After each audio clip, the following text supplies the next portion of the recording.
And it's Shouldn't be. I'll be okay. I might. Shouldn't be because this All right. just picks up what's So here. It's just, once you have this list of 20 people, see, so right now what we have is the 5 things that are so totally with you, and we have a list of 20 people, right? And we do not care if they bought or sold recently. We're not talking about that. We're just trying to find 5 people that we like and we know, right? That we want to put on our list. Okay, so what do you do with hey that? Beth, hold 1 second. Yep. Is somebody monitoring it now? Yeah, it's up here. Can you check and see if it's recording there? Yeah, I'll check and see if it's online. There may just be something wrong with that particular mic because this is the handheld. Tina just said I hear that. Okay, so I hate to do that, but Sing us a song, Beth. No, I'm not singing songs. I'm not going to start over, but for everyone online, if you want me to expand on the first part of the presentation, give me a call. I will let you know. Okay, so once you have your list of your 5 things that are so totally you, and you have your list of 20 people, then what we want to do is we want to start putting it together. So what you want to be doing is 2 hours of prospecting every day. And you're like, well, what do I do in my 2 hours? So you go to church, right? You must be in like a church group or something, right? Okay, so that's part of your prospecting. So if you're in it for an hour or an hour and a half, that's prospecting. You're connecting with other people. If you are going to coffee with someone and you're there for 45 minutes, count that towards your 2 hours. If you are sitting down and you're writing cards to 10 people and it takes you an hour, that's an hour of prospecting. Anything that you are doing to reach out to other people, sit with other people, spend time with other people is prospecting. And here's the thing. You don't have to sit there and all you do is talk about real estate. What is going to happen naturally is they're going to talk to you and they're going to spend time with you. You're going to say, what do you do? Because that's what everybody asks, right? What's your name? What do you do? Well, in the South, they also ask you where you go to church. That's true. But what's your name? What do you do? And so it will naturally come up in conversation what you do. You don't have to bring it up. It doesn't have to be the only thing you talk about. What you're trying to do is connect on things that you have in common and build relationships. Okay, so my suggestion to you is to build out some type of weekly schedule. And it doesn't have to look like this. It can look like anything that brings you joy. So you want to incorporate, though, your 2 hours of prospecting. So when you sit down on Sunday night and you look at your week, what days do you have things going on and plan your prospecting? Now, if you don't have any prospecting that day, you know you need to go to coffee with somebody. And then here's the thing. Let's say your neighbor, 3 houses down, you like them, you've connected with them, but you're not super close. You're not close enough to say, hey, can I, do you know anyone looking to buy or sell, right? Take that person to coffee and know it's not weird. And your only goal when you go to coffee is to talk about them. Ask them questions about themselves. Get to know them. Everybody loves to talk about themselves. That's all they want to do. They don't think that's weird. And they probably want to get to know you too. But just most people don't take the initiative to get out and say, hey, I'd love to go to coffee. I'd love to go to lunch. I'd love to go get a cocktail. Whatever it is, right? All right. When we talk about marketing, ways to market are, things like putting an email out every month to your database. By the way, these 20 people, that's the start of your database. If you are doing a postcard to an area, let's say you got a listing and you're doing a postcard to the area around it, you're doing a postcard to your neighborhood, things like that you're putting out in the world and you want to get a call back, that's marketing. Prospecting is number 1. Marketing supports your prospecting. So once I have coffee with somebody or I meet with somebody or I'm building the relationship, I add them to my database. Because it's just a gentle monthly reminder that, hey, I'm in real estate. They're going to forget in 2 months what you do unless you keep them up on what you do. And it's not invasive or anything like that. You want to be giving something of value. So they'll come back to you. I send out a monthly mailer. And it's very consistent. It's consistently the same. And each month, the front of it, the first page of it is 10 things to do to take care of your house for that month. And it's seasonal. So in the spring, it looks different than it does in the summer, then it looks different in the fall. And people say to me, like my neighbors, they're like, oh my gosh, I love that list that you send out because I do the things and then I feel like I'm taking care of my house. So I'm just putting these lists out there that are, it costs like nothing, right? It's just things you can find it on Pinterest, really. And I'm staying top of mind with my people because I'm consistent with giving them my list of things that you want to do to take care of your house. But also, if I've got you in my database, I want you to take care of your house because I don't want you to call me and be like, oh, I haven't taken care of it in 10 years. Can you go sell it as is? You know, that's not the kind of client I'm looking for. So, okay, here is an example of some of the stuff that I do to market and prospect. So here's an example of my my mailer. You can send this out email or mail, whatever you like, but example, here's the things that I send out about your homeowner checklist for the month. You can also partner with a lender if you want to and give tips on the market. Right now, that's a really good thing to do because the market literally changes like about every 4 days. And so when you partner with a lender, you look like a professional, right? And this looks really nice, and they're giving their 2 cents on what's going on in the market. And even if people are not looking to buy or sell, they're going to view you as a real estate professional because you're sending that out, right? Also, when I talk about your 5 things that are totally you, so on my social media, you'll find that I like to post cocktail recipes, and that's how I connect with people who like tequila. I thought that nobody was paying attention to this because I myself don't like social media, can't stand it at all. But I do realize that social media is like my storefront. So if people want to know what it's like to work with me, who I am, what I'm all about, they're going to go look up my profile on Facebook or Instagram or wherever, and they're going to say like, oh, this is what she likes, this is what she does. Either you're going to connect with me or you're not, and that's okay. And so I post cocktails. If you don't drink, you might not want to work with me. I don't know. That's okay.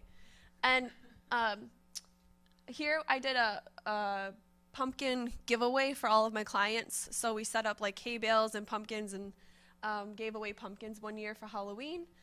Right before Thanksgiving, I do pie and wine for all of my clients that bought and sold that year. And I make my own labels. And I work to donate service dogs to veterans, which you guys are all familiar with. So this is Jason in Bristol, and I made Bristol a cake for his 3-year anniversary of being Jason's service dog. And then places like Mainstream Boutique. So this is what I'm talking about, connecting with other business owners. So Mainstream Boutique is right by Home Depot here in Hendersonville. And they will close down the store for you to bring in your friends. They provide wine and dessert, and you get to privately shop. And they will donate a percentage of proceeds from that evening to your favorite charity.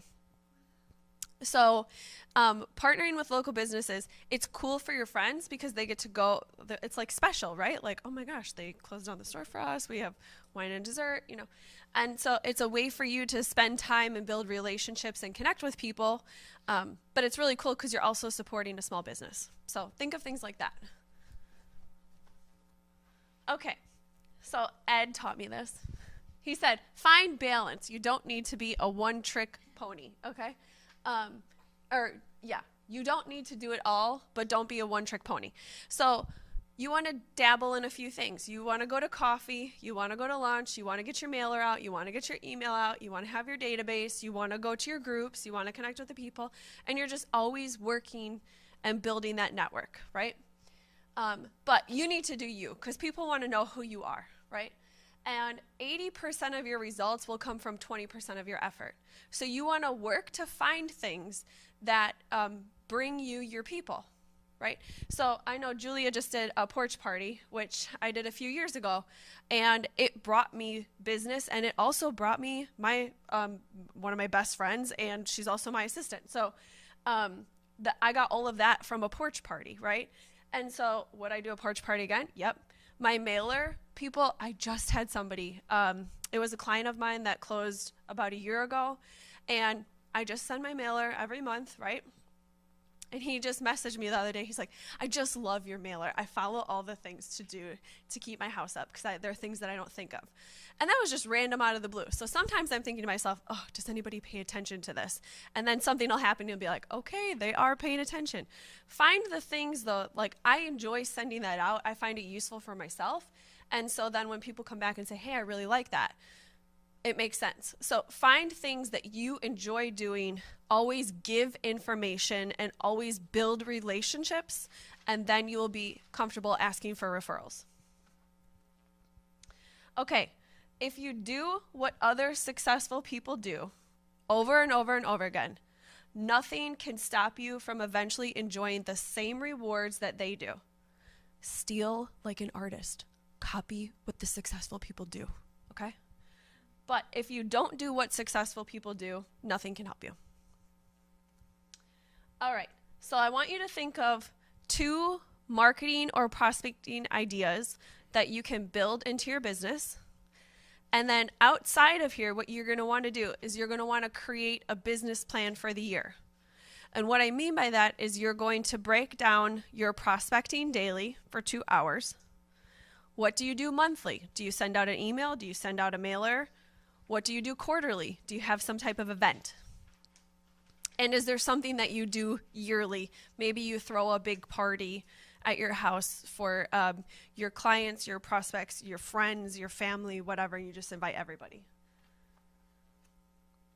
Okay, and I always say this. I am not interested in competing with anybody because I hope that we all make it. And I want to know, does anyone want to share their 2 things that they want to implement into their business? Yes. Okay, I'm a singer and songwriter. I've done it for years. So I was going to do like a karaoke night and invite everybody to that.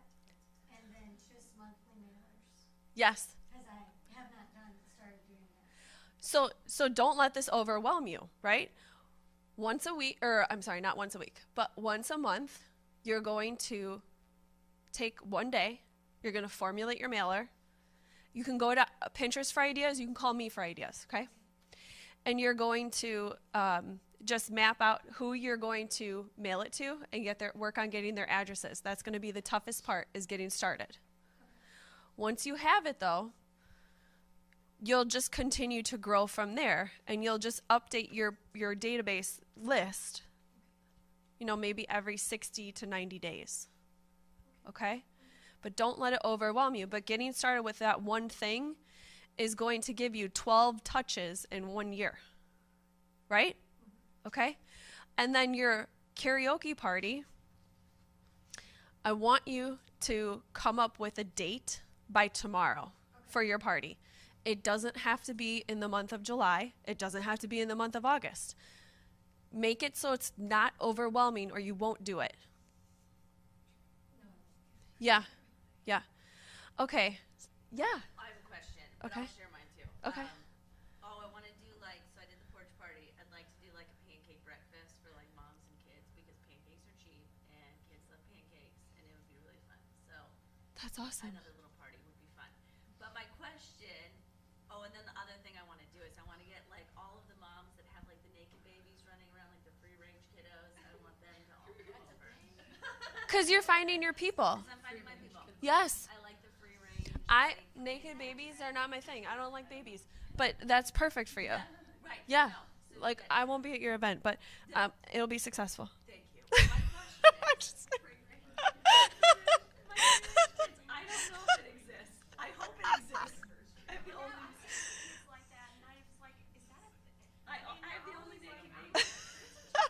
They're naked babies running outside. They were mine. But those could be the same moms that would come to your pancake party. That's true. It might be overlapping. But my question is, No, think quarterly. Okay, 1 quarter you do pancakes. yeah. Next quarter you do the free range babies pick pumpkins for the fall or something. it's gonna be great. Okay. But the mailer that you send out, that's on top of like the email newsletter. That's something else that you generate and you send to your database. And where do you keep this? Okay, so let me break it down for you.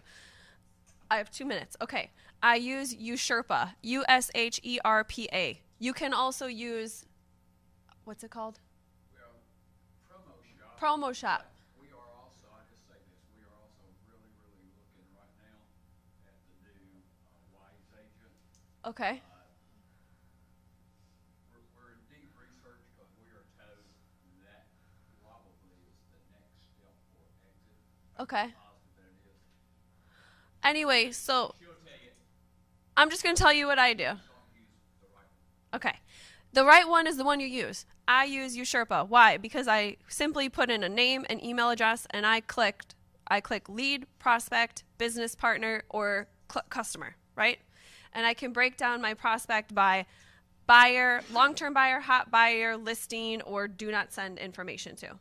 And so it takes me literally 12 seconds to put somebody into my database like that, and then Usurpa does the rest. So if they're a hot buyer, then they get put on a specific email thing that sends them emails about buying once a week or twice a week or something like that. If they're a long-term buyer, it doesn't go twice a week.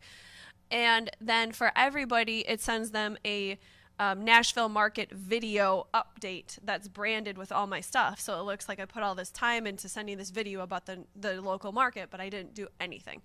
And that is $25 a month, USHERPA.com. Okay. Second thing I do, so I touch you by email. And then my newsletter is what I send out by mail.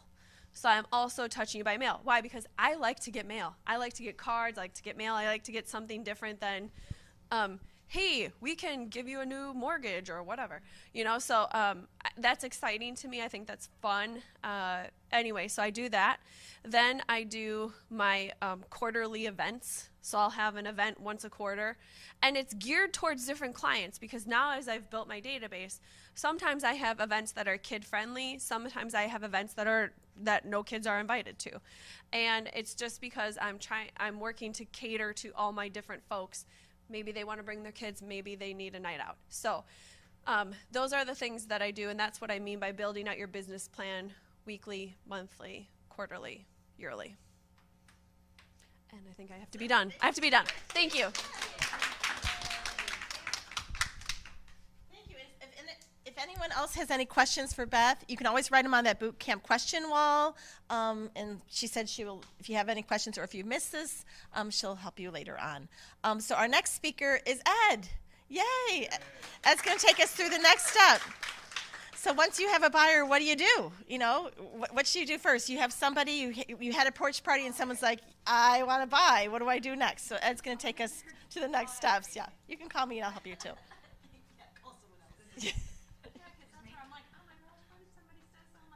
Then call me. I'll help you. All right. Here's the Well, microphone. thank you. Thank you, Beth. As Heather already said, but I'd like to. I want to thank, first off, all of you for being here. And I'm going to stand, actually, which is better. Most of you in here have either been in business and been out for a while and back in and or just getting started. So I promise you, not necessarily me at this point, but the rest of your speakers are fantastic. The knowledge that's in this book and going to be contained in these next 2 days are invaluable. So you made a great decision being here. Thank you, Heather, Julia, Shannon, and whoever else helped put it all together. I know they work endless hours, and it's fantastic. And I call it a real estate Bible. And I literally keep one in my office, and often I'll have some of you come in and I'll pull out the book and go through it because there's things in there that are critical that we taught last year. And a big part of what you're in these books today are things that we've been teaching for years and years and years. We just finally have compiled it into one place where we can reference it. Secondly, though, so how awesome was Beth, by the way? Was it great? I can tell you, by the way, she just scratched the surface of what she does and how she does it. And when you're here and you have a very limited amount of time, then try to hit the high points. most of you know this, if not all of you, because I've actually shared her story with almost every one of you that have ever come visited with me. But when she moved here, she knew absolutely nobody. And to her credit, I will say, as we sit down and talk, she told me what she wanted. Her goals were extremely lofty. I told her that, and also said you can accomplish them. What I did say was that you might be a little bit aggressive for what you expect for your first year, because it is a building process. But what your goals are not only achievable, you will blow them away. Did I not say that? And you've done that. But I'll tell you something that she did, and the fact that you're in this room today is credit to this. We had just started either 3 weeks before or 4 weeks before, I don't remember. We just started one of our Buffini classes. And we were talking about it, and Beth said, I'd like to sit in. I think we're actually in week 5, because I said, we're too far into it to let you start. And she said, can I sit in? And I said, absolutely. And you can go through the whole thing. I just can't let you graduate with a class because the requirements, you've got to be there. Long story short, she went through it, started doing everything that we were teaching, asked for the links, which I gave them to her, to go back and start at class 1, which she did, and started implementing immediately. We repeated that 3 months later. 3 months later, we repeated that same class. She went back through it completely, and I will say minimum 50%, if not 75%, of the things that she's done to build her business and the things she shared with you today are derivatives of the Buffini Peak Producer classes. I tell you that because, God willing, if He lets us live, starting in September, we're going to be teaching those classes again here. We'll have a definitive date, hopefully in the next few days. It will get together and physically set the start date. But if you got to walk on cut glass and walk through hot coals to get here, do it, because it's invaluable. One promo, and I'll get into what I got to do because I got to hurry. The average realtor in the United States of America today, these are the latest figures, earn $33,800 a year. The average realtor in the United States. The average semi-manager for McDonald's makes almost 40. Okay? The average Buffini agent earns over $300,000 a year. Just curious, which one would you rather be? Okay? Those classes will start soon, and I would urge you to do whatever you got to do to be in it. So, all right, here we go. So, today, obviously, we don't have time to go through everything in the book. What we're going to try to do is hit the high spots. My main job today is to teach you. Beth told you how to get clients, per se, if you will, and there's a list in here. That's all good. But most time they're prospects, they're not clients. They only become a client once you have them under contract and can actually start to do business with them. Did they become a client? Okay? Our job is to get them from a prospect to a client to a point that we can go. So obviously you got some documents in here, your buyer folder checklist. This is all of your, and Heather, do you care if I kill the screen since we're not going to use this as such? I'll just mute it. I won't kill it. If I can find the, you got the remote for the, well, we should be able to mute it. It's just the white HD, yeah. If we find it, great. That's fine. Thank you, Beth. Anyway, all of these things are what should be in your buyer folder checklist, and there are documents behind this. The next document, I've used something Okay. The next document is a complete buyer checklist. I have used something like this, not this particular one. Actually, this is one Beth created from a group of others, and she's got all kind of awesome stuff. I'm sorry? I'm going through, I'll cover this. Okay, perfect. My real point to you guys is this. A couple of things you'll always hear me say if you're unfortunate enough to hear me teach a class or anything in sales meeting. Manage expectations. The whole key to everything in your life, whether it's your relationships, your business, anything you do, is managing expectations. Lou Holtz, one of the most famous quotes in his sayings is, "Can I count on you? Can I count on you? Can you count on me?" And if we can count on each other, and that's a relationship that you've got to have with your client, is to understand the number one reason, according to NAR, 87% of the clients who close with you say they will do business with you again on your next transaction. 87% say absolutely, period, I'll use you on my next transaction in a survey. And less than 10% do. Do you know why? Because you don't do the things best, talking about to stay followed up with them. But here's the other thing.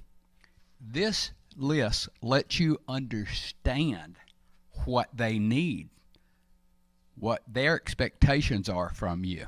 It's the second page on the buyer tab, if you will, the buyer's guide tab. So if you manage the expectations from them, which means asking quality questions, taking proper notes, making sure that you, in fact, are getting their needs up front, your process is going to go good, okay? The next section we have in here is our the buyer's guide. Again, we won't go through every minute of it, and Heather, I'm trying to grab my notes to make sure I get our talking points covered in here. Sorry. But the other thing in your buyer's guide that's in here, of course, this is all electronic. All of you have the resource center. Heather has gone through some of this. We'll go through more of it. But your buyer's guide is so critical for you because, again, it is a relationship.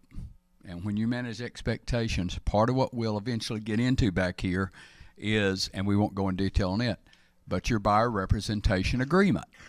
Because at the end of the day, as much as we love what we do, if we don't get paid, we won't stay, right? No matter how much we love this business, if we don't get paid, we can't stay. So obviously you can work your brains out working with buyers, and they're not necessarily always going to be loyal to you. You create that loyalty, and you do it up front. You don't do it at the end. That is something so many people. This buyer's guide basically helps navigate your relationship, their needs, what you have to offer, why they should be using you, the things you're going to do for them, and the things that keep you connected, okay? And such things as why use a realtor. Well, that may seem foolish as to asking them, you're talking to them, why do they need a realtor? But believe it or not, many of them are trying to get that mindset early on, because same thing with a seller, which we'll get into tomorrow on for sale by owners and so forth. It's the same thing with a buyer looking at transactions. So we're going to go through that. Why do they need a realtor? And this is extremely important, and I would recommend to you that if you have not, that you make it a point to go into the Resource Center, study this buyer's guide, and understand it backwards, forwards, and inside out. Because obviously your first thing you want to do with them is to have a buyer interview with them going over this data. And as you're going through this, you don't need to be reading these documents to them. If you choose to use a digital version of it, that's great. You can go through it. But you need to be building a relationship and having a conversation with them, not reading a script, if you will. this gives you the overview. And also, this is something, by the way, that I would recommend to you. If your relationship is going with them good up front, before your buyer orientation meeting, you can send this to them up front where they have that, so that your time is really focusing on their needs and really cementing your relationship with them, not really going through this. So time is money. This would be what I would do if it were me, is to send this to them first so they can do that, okay? And again, talks about finding their right home. Well, again, why is that important? Because every buyer's different. The second thing that most people say, whether it's buyers or sellers, is their major dissatisfaction with their realtor. And it is, they don't listen to me. I tell them what I want, they don't listen to me. So obviously, again, time's money. If we are laser beam focused on what they want, then we are making the most efficient use of our time, and we're keeping them engaged. I've gone into Best Buy in different places, and depends on who is there to service you. They're trying to sell you what they want you to have. They're not trying to sell you what you need. Our job, again, is to be the professional in the room, to help understand that and listen carefully to them, and then do our best to provide that in the most effective and professional way, okay? And so obviously this discusses the different ways that we can. Where and how to identify potential homes. Again, this is talking about the different ways with our strategies, with our websites, with all the tools that we have for them. Some of the things that you may or may not be familiar with in your own arsenal is the actual sync platform, which all of you have as part of your website. And it's got not only a tremendous search capability in there, but it sends them emails and text messages and things of that nature based on the DISC profiling, which understands their questions and or what they're typing in for the search criteria and respond to them accordingly. So understand what you have, so when you are discussing it with them, you know what you got, okay? Open houses. Now, let me tell you, these next, well, I'll just drill on this one first. For the last 2 years, there's been very few open houses. Why do they need an open house, right? I'm talking about sellers and agents. Why do they need an open house? Put a sign in the yard, 24 offers, choose one. You don't need an open house.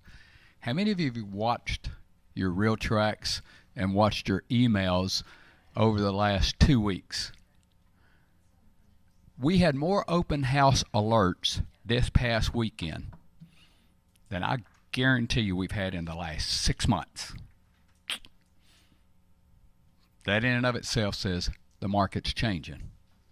And it's all fine, actually. I'm not in any way like discouraged about the changes in the market, because I think it's going to be good for all of us. But the real point is, if you're going to work with a buyer, they're going to go to these places anyway. Early on up front, the relationship you build with them, the education and the conversations that you have with them, help them understand what you do. Because I know you may not believe this, but there's a ton of buyers that do not understand that we get paid only if we're the procuring cause for them to do that deal. Often they'll go to an open house. I'm not putting down the realtors who do open houses, because I used to do a ton of them. They would love nothing more than you to come in, look at their house, them write the contract, they pick up both sides of the commission, and you're on the outside looking in, right? Well, you want them to go to open houses, but what you really want is when they go, that they have your business cards, and that when they're there, this says, my realtor will be in touch with you, I'll reach out to my realtor, etc., etc. You can't be their realtor unless you have them under a contract. So this is leading up to where we're going to go with that, but you need to educate them, but apprise them, because you don't want to keep them from looking at things. You just want them to understand for you that relationship and how to cement that, and I'll try to nail that down pretty quick. your community information again. Very, very important. Again, we have websites inside of Exit that can give them that. You can use that as part of it and get different areas if they want school information, etc. It's there. Obviously, how much can they afford? This ties back into the lender program. Beth already said that, but I will tell you this. I used to say that I would give anybody a day of my time without them being pre-qualified and or without them signing a buyer's rep agreement. And I don't know if you heard me say, I used to give everybody a day of my time. I don't do that anymore. Because if they're not going to commit to me, I'm not going to commit to them. Most of the time that relationship can be cemented and those agreements done if you do an effective job at your buyer orientation. And the best place to do the buyer orientation, and I'm telling you, is right here in this office, either in the small conference room up top of the steps and or the conference room, to have that one-on-one meeting. It establishes you as a professional, and it gives you an opportunity on a one-on-one basis to stay focused. Starbucks and places like that are great to drink coffee, but the noise and the chatter and the distraction does not allow you to do this, okay? So, but that being said, on this portion, make sure that they are with a lender. I would suggest that you be the guiding force in directing them to which lender. Give them 2 alternatives. That's fine. We have 3 great ones here. Tracy, Craig, Carolyn are all fantastic. They will be positive that if you're going out there, you're not wasting your time, because I can tell you this, when the market is really, really good, you don't have a snowball's chance in Hades if you don't have a firm commitment letter. When the market starts to tighten up, now people are more careful because they don't want to have it on the market, take it off and put it back on. So that's a non-starter. You've got to get them with a lender up front and make sure they're approved, okay? Obviously, comparable recent sales, basic CMAs. Where that's important to you with a buyer is going to be once you have identified the homes that they are really looking at, it is your job. And when you look at and go through your buyer representation agreement, it's your job. You're not an appraiser. You got your disclaimer notice. It's funny, one of our clients, Heather and I, are in the middle of a transaction with him now, and he laughed last night. I said something about our classes today, and he said, well, I'm not sure who's going to teach them because y'all tell us in that form you're not an expert at anything. He's a friend. We've gone to church together for 50 years, so, but it was a joke. But I did say that to him one time. I was cutting up with him, and I said, actually, Harold, I'm not an expert at anything, so will you just sign this so we can get on with this transaction? But at any rate, the real point, seriously, is when we're at that point, they are trusting you. You know the market. It's our job to articulate. We don't create the numbers. It's our job to help articulate the numbers, understand what they are. If they got a home and it's significantly overpriced, you can't tell them what they offer. You want them to buy that home if they want it, but it is our job at that point to do the market analysis for them and say, you know, I think it is a fair price. I think, but if it's significantly overpriced, I think that's kind of in the consultation when you're talking about the offer, which again comes later. But the real point is, it's important for us to know that and help them understand, not at that meeting, but do understand that when we're ready, when we get to that point, we will help make sure that you have proper numbers. What's my time frame? 10:15. Okay. All right. Obviously, communicate.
Tina, can you hear me? Test, test, test. Test, test, test.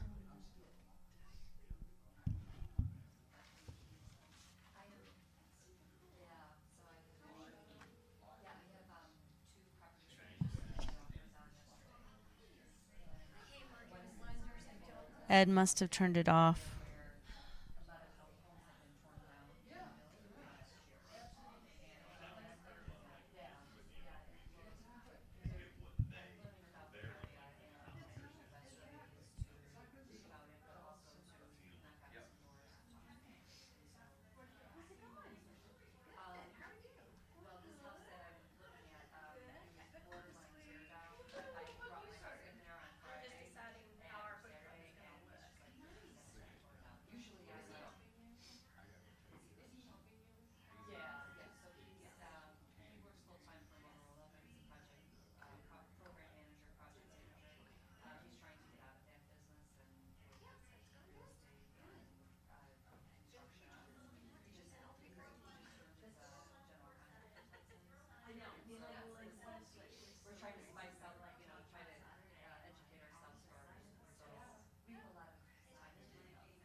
Just random. We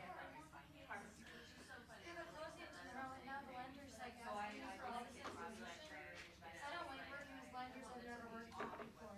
Cause he waited till last minute. And now he wants me to send all these documents right now. Like you could ask me a week ago. Why would you do that the day before closing? That is such a mess. You gotta get rushed. This is something to be good at. Like I totally would have. Actually, what I was thinking we might do is get this yellow thing out and get a marker because maybe you can. When I start seeing. Oh, yeah. Then you can have them, we'll have them, you can be the one to write it down. I'll be the scribe. Because we'll just have them call out stuff. Right, okay, perfect. Okay, the other thing is, so, I mean, this is in front of the mic in the middle of his talk. So Tina was like, what's going on with the mic? So it's like going back and forth. So just make sure you don't turn this off. Okay. This bathroom. Yeah, I'm gonna go to this restroom. Oh, good. Perfect. Very excited about it. We feel that our price values, the market values are gonna increase.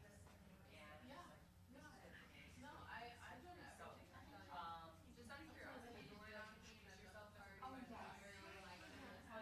Oh, yeah. So I'm in my car, yeah, knock on the door, take like 10 Waiting steps till back, right 2 last steps minute. back. He asked me to sign all these documents. Oh, maybe I'll have to.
Dave, I think you might be able to edit. Cause like I tried to add them in there and it Those are says things this that I person would have isn't to subscribed. figure out, but the thing is that I don't. And she want told me to as soon as she did it. If I do get it. Oh, She was like, I accidentally unsubscribed to your emails, I did not mean to. I've been getting tons of spam and I looped you in with it and now I'm not getting listings for your houses. I would then just go on the real chat and help thing and ask them. If They told me no. if Oh, the they little, have- I haven't, Yeah, like, need help I with know, and I it. love how to do that so quickly. to know, I just don't want it. It's just not my, it's just not my thing, so. My first choice would be. 5 minutes. All right. So. 5 minutes. So that's it. If I need to send an email, am I okay? Cause it might take me a second. You are good.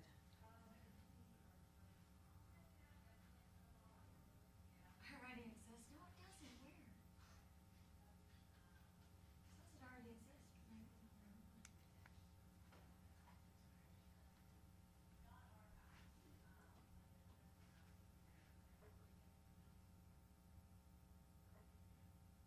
Okay. I don't think this amendment was written up right.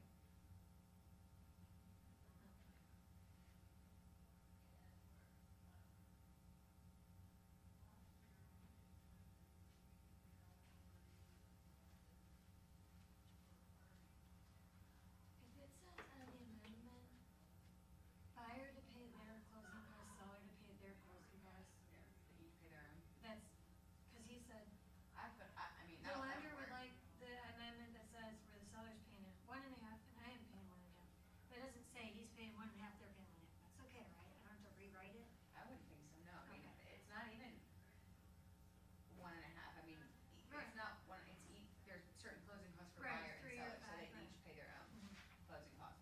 That's how I typically Yeah. put it on the contract, is buyer and seller That's each what pay their own yeah, closing I costs. didn't write out paying 1.5 and they're paying. That shouldn't 1.5. matter, Okay. each pay their own, there's some lender or there's some buyer closing costs, there's some seller closing costs, so, obviously, the buyer and the seller have different amounts, it's not like they each have, it's not like there's, we have $25,000 in closing costs, you pay half, that's not how it works. You have these certain things you're Right. responsible for, you have these certain things you're responsible for, and they're different amounts Okay. completely. Okay, good, then I wouldn't think it needs to, I mean, he said he's never going through that lender again, he said lender was terrible. I understand.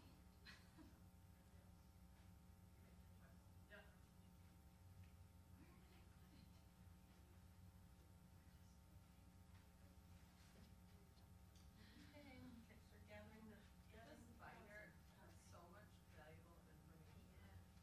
You know, if you're a new agent too, like it's got, we have all the contracts in here and all the forms filled out, which I haven't even said, but like everything's filled out, so if you didn't know, you could at least look and use what the template shows. Yeah. This will be. Binder is like. Yeah. Even if you kept it in your car, I'm just gonna give him every single thing in the client's name, so he doesn't have to keep asking for it. which one? Just like the amendment. We had an amendment, and we had a repair proposal, and. Those kind of things, yeah, he doesn't need, some of the But the repair disclosures. proposal and the amendment. Yeah, he doesn't need disclosures, your rep agreements and that Yeah. stuff, but things with the contract, even though they don't need them all, sometimes it's just. Apparently he called lots of us, he just. all right, I'll give it one more minute. Everybody's got one more minute, 2 more minutes. Just got my clear to close, I wonder. Yay. I've been waiting on this door. Clear to close, yay. I've been waiting, like staring at my computer. Well, we're gonna tell you what to do once you close, that's what's gonna be next. There's Woo! Yes. You are ready. I'm ready for that. You're ready for it. Yay, okay. Jamie, right. Jamie. Is Jamie coming? He's talking to Jamie. Oh, okay. He'll be down in just a second.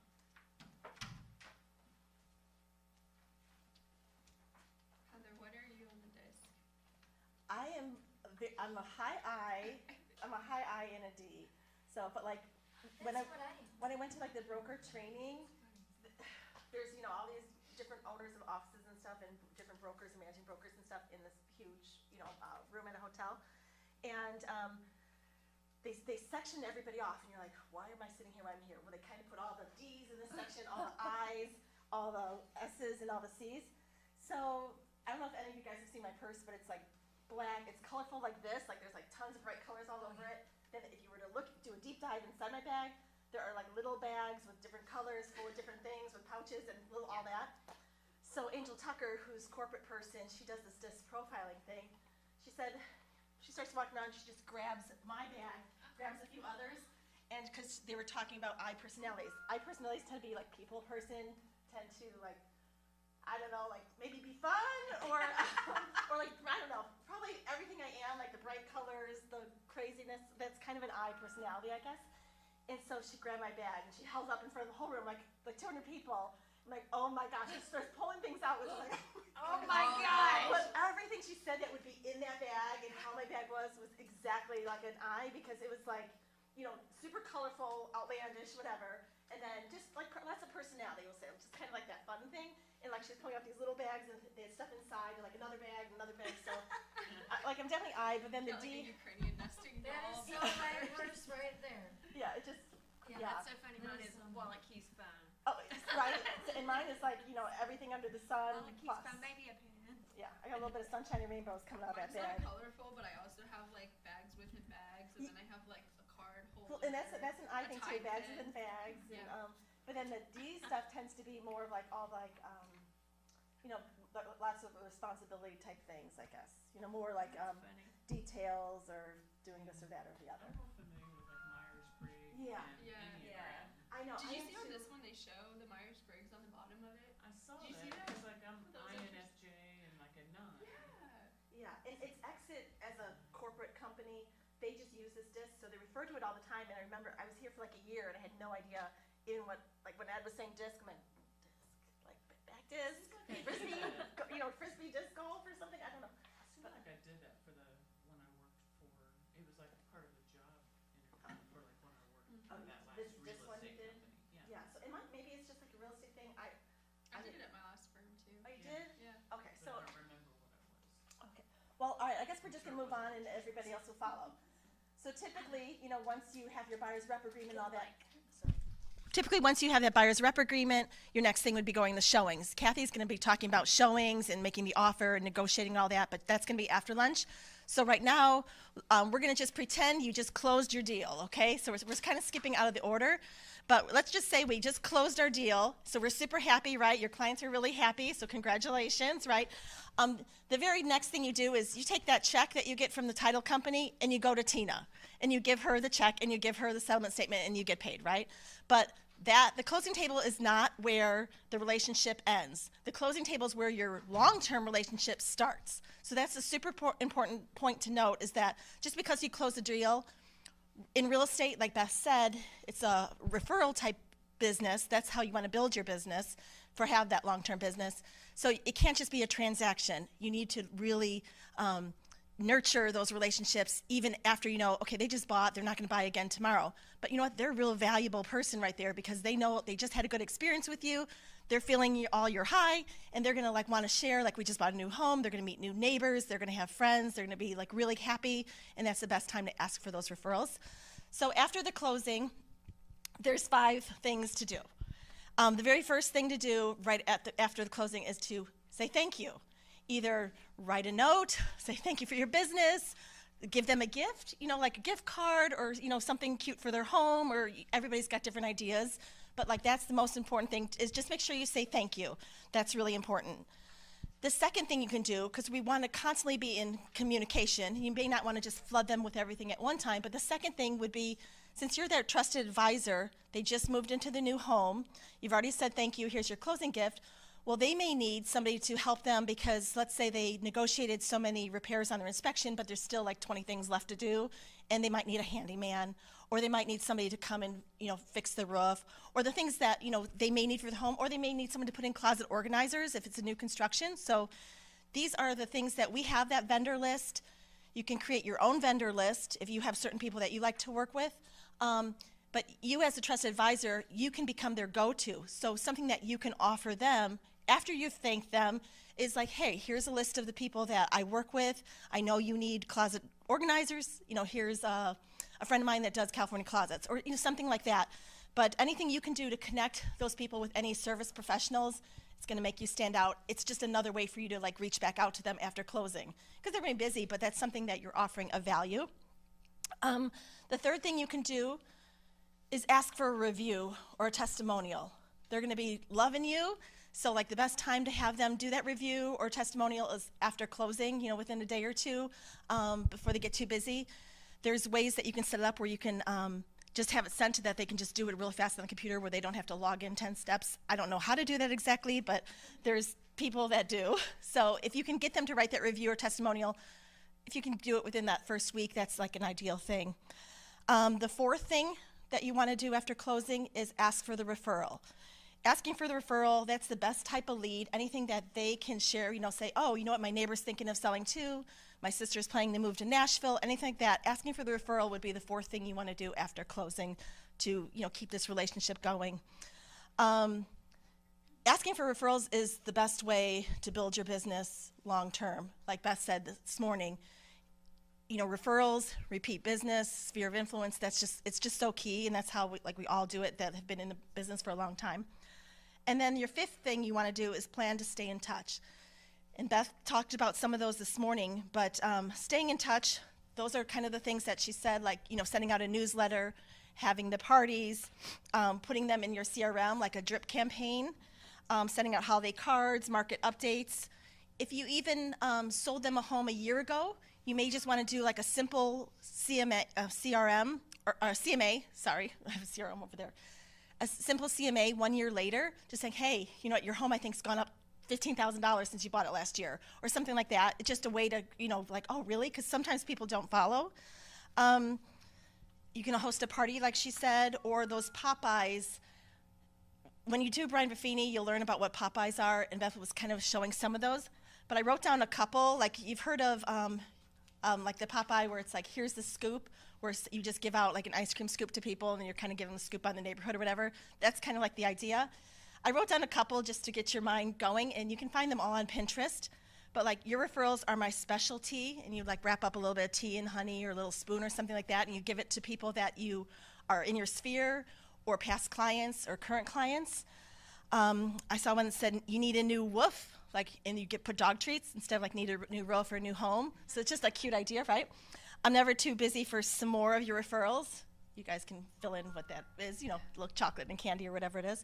Thanks a whole latte for your referrals, Starbucks gift card, rosé all day, a little bottle of rosé for your Mother's Day. You're the heart of my business, like little chocolate hearts around Valentine's Day. Your referrals make my business bloom, flowers, seeds, something like that. My business runs on wine and your referrals. I always carve out time for my clients, pumpkins. Your business makes my business pop, popcorn. And know some bunny that needs real estate, you know, or has real estate needs, something like around Easter time. So these are all things that you can do after the fact to like stop by those clients' home, or just stop by like whoever are your, in Buffini, you'll learn to like see like a bullseye target, you know, like if you do archery, there's all those rings. Your core, that, you know, that they're ride or die type people, or that center part, you know, where that 50-point thing is, or whatever, that little red dot. You know, those are people, definitely, you want to give them those little gifts. Then you got that other ring. Those are more of your good friends, acquaintances, but they might not just be the super tight. And then it kind of goes out from there, but your sphere keeps growing and growing and growing. But doing those Popeyes, doing anything to continue to like nurture the relationship is just super key. The other important thing is updating your CRM. So since maybe you're working with a buyer and you got them under contract, but you really haven't taken the time to put anything in your CRM program. In a CRM program, we have Sync here. Beth talked about another one, but you can use whatever one you're going to use, but just think of it as an Excel spreadsheet type of a situation where you're putting in names and all that. But the CRM programs do more than that. They do these drip campaigns where they kind of just reach out and touch for certain things. So Julie, if you want to come up here, we are going to write down, we're going to brainstorm out loud to make it fun. We're going to brainstorm out loud what we think would be important that you'd want to know about your buyer or your seller that just like closed on home, or you're just met, or you're just working with, that you'd want to put in a CRM. So I mean, just number one, you'd want to know their name. Okay, we'll make it real easy here. You'd at least want to know their name. That might be something to keep in touch with, you know, that you know their name. Okay, birthday. Sports teams or interests. Okay, interests, sports teams.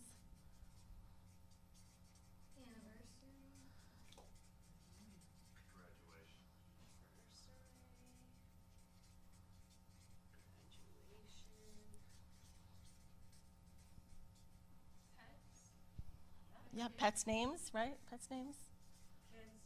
Kids, right? Do they have kids? What are the kids' names? Yeah. What about like spouse? Are they married or not? That might be good. Maybe know the spouse's name.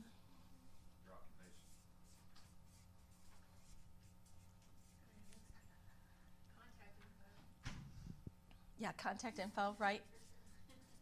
You want to make sure in your CRM too you have their address, right? You want to know where they live.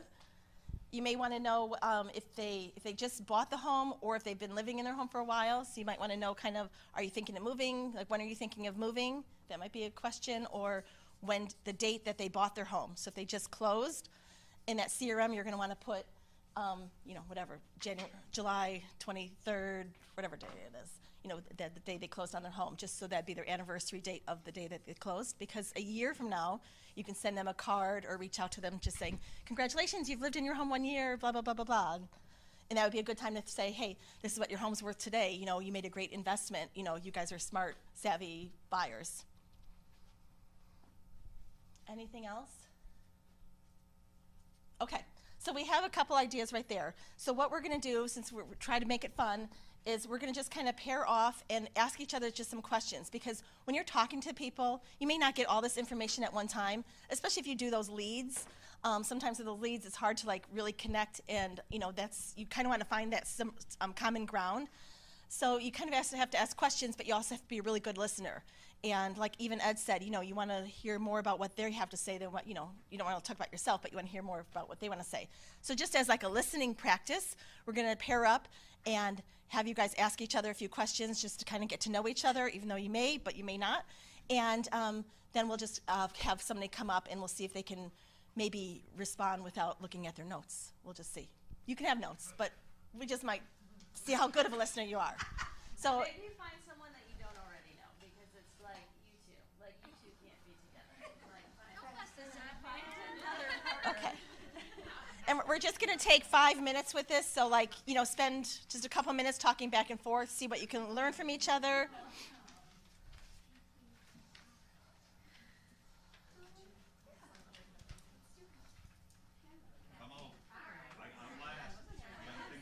You can.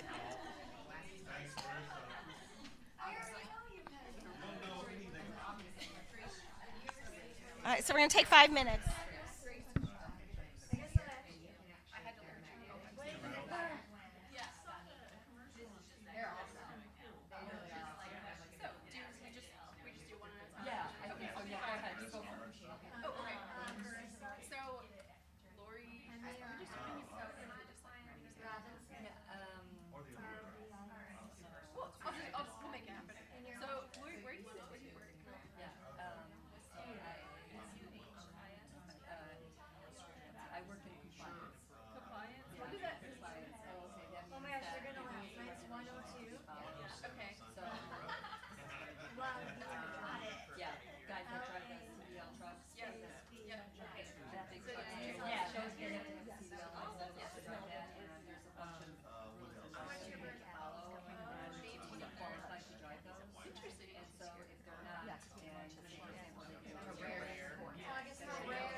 pricing, so we're setting up my business, all that kind of stuff. And you mentioned that you're Gallatin, right? Yeah. So how long was it? 3.5 years. Okay. Where were you before that? It's really,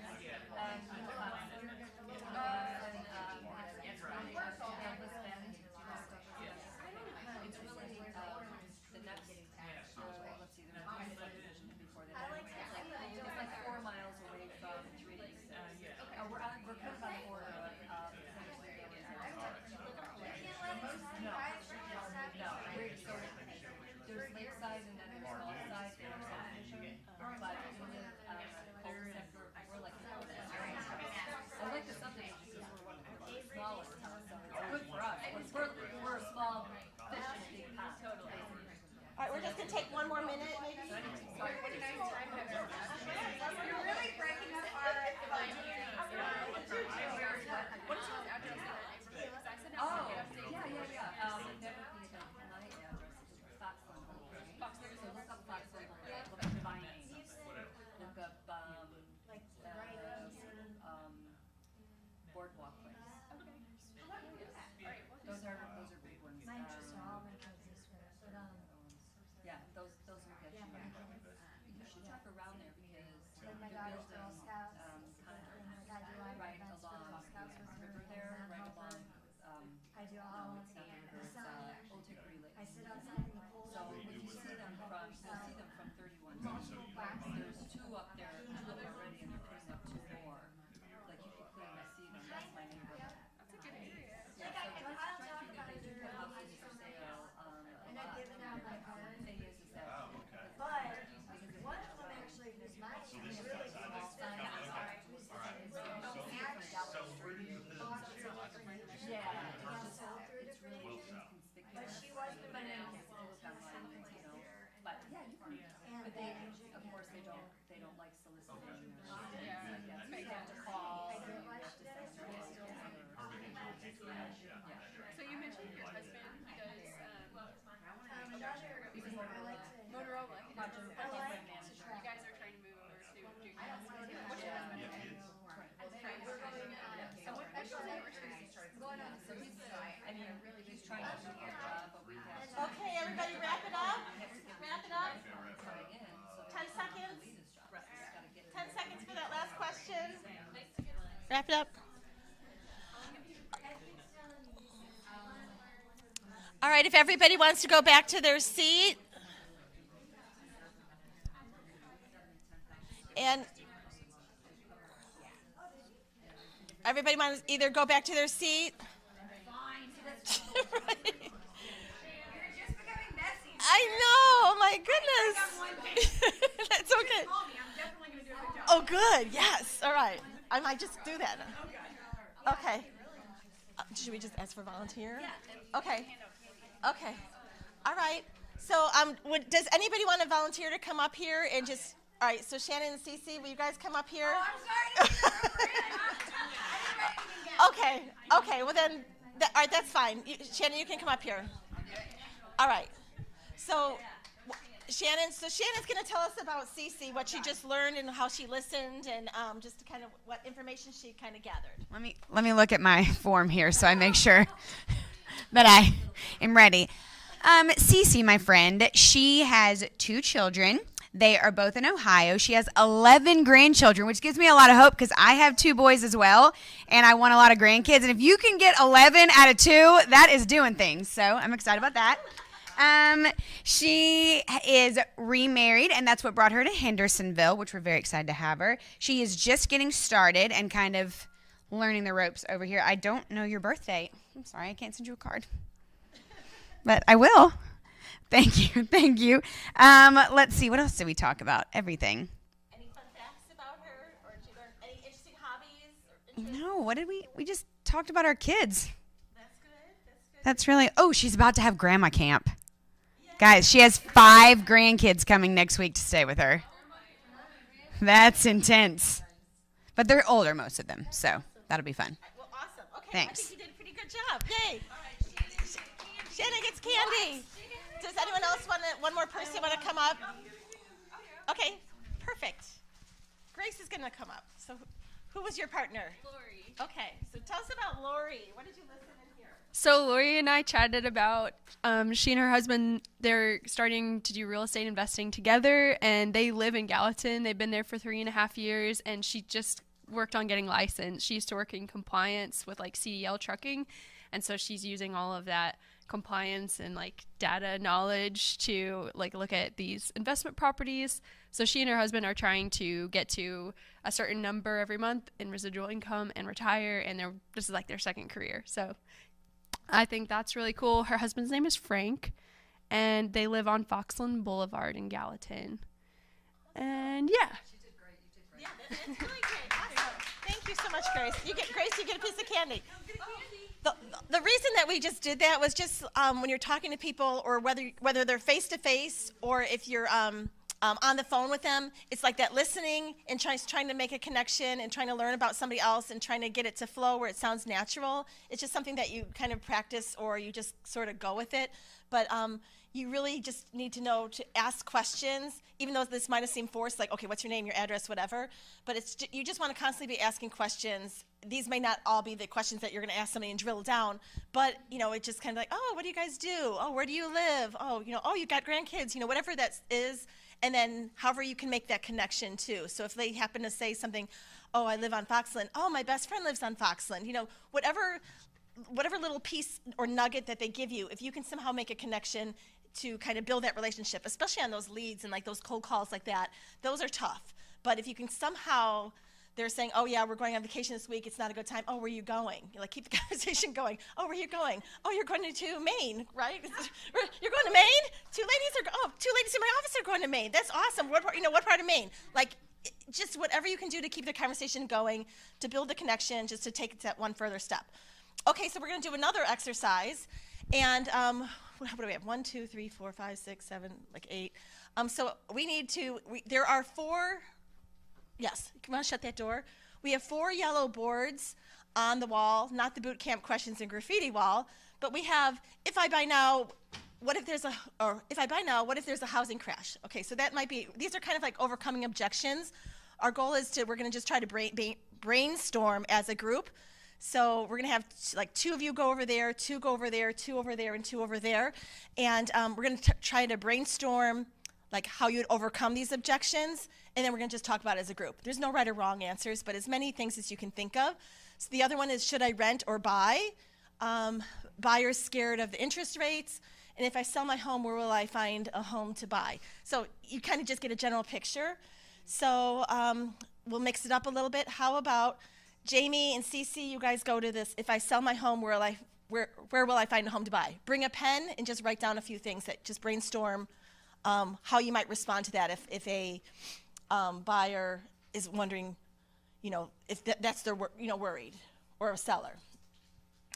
And then how about you two go to that back one, buyers scared of the interest rates.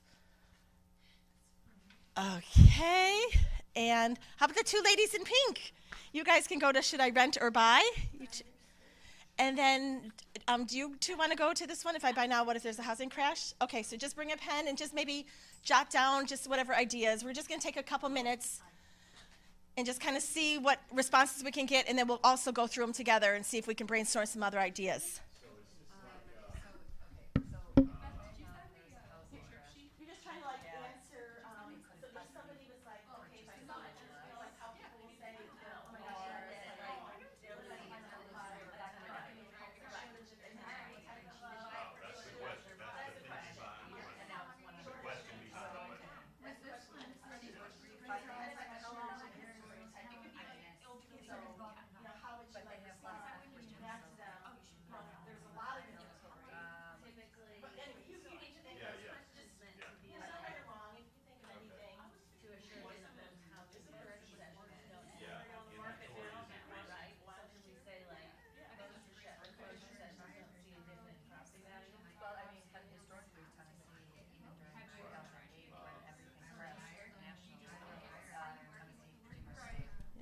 There's no right or wrong answers. This is just getting us to all be thinking.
Perfect. Thank you. Yay. You aced it, and you're already back in your seats just like that. Yeah, oh my gosh. Yeah, throw them some candy. I'm hungry. Yeah. Can you tell? I'm like, oh, this. Yeah, we- I know a lot about her. I could have did that Oh, for you, Reese's. see, yeah, you could have done it. If I knew a Reese's was involved, yeah, I'm going to step up. Bag. I was like, She's a native Nashville. I know, right? She's that. Oh, see, yeah, you got a lot out of that. Okay, awesome. Okay, well, since you guys are up here, already up there, here's the microphone. Why don't you read kind of like what your question is and kind of what you guys talked about, and then we'll see if anybody has any other things they might suggest or any comments. Okay, I'll do the first two and then pass them over. Our question was, if I buy, or this is the objection, if I buy now, what if there's a housing crash? So we came up with One Tennessee. second, I was just going to say, so I think that is just like if they're worried that they might be overpaying for a home. Like, what if it crashes, like we buy it now for $500,000 and tomorrow it's worth $400, like whatever their panic is in their head. So that's Right. So we said Tennessee housing prices historically are stable during crises, and housing prices will correct themselves. So even if it dips for a minute, they're going to end up correcting themselves. And so the other two things that we said were that if there is a recession, it's really not going to be like 2008, because 2008 was a different set of reasons. It was a problem in obviously the loans with the banks. So if this does go down a little bit, it's going to correct itself. And I've been listening to Dave Ramsey, and he thinks that prices are going to steadily increase 3 to 5% as historically they've been. So not to panic about that.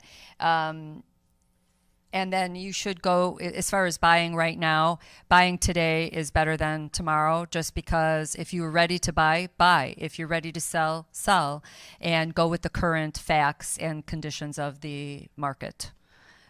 So. very good, girls. Ladies.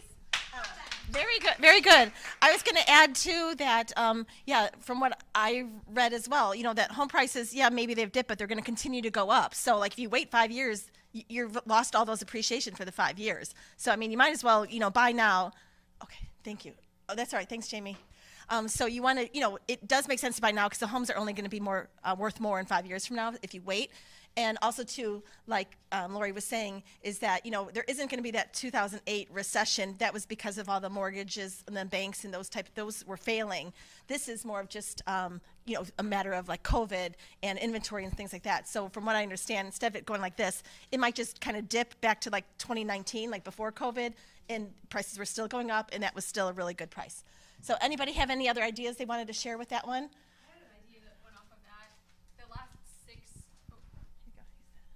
I just saw this from a lender that I follow on Instagram, and they were showing a bar graph of the last 6 recessions, and only 2 of them home prices have actually gone negative. The last 6 recessions have actually increased.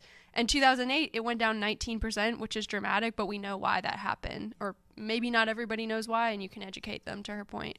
But yeah, they usually go up. Perfect. Okay, awesome. Very good. How about the should I rent or buy peoples? Okay, here's the microphone. Okay.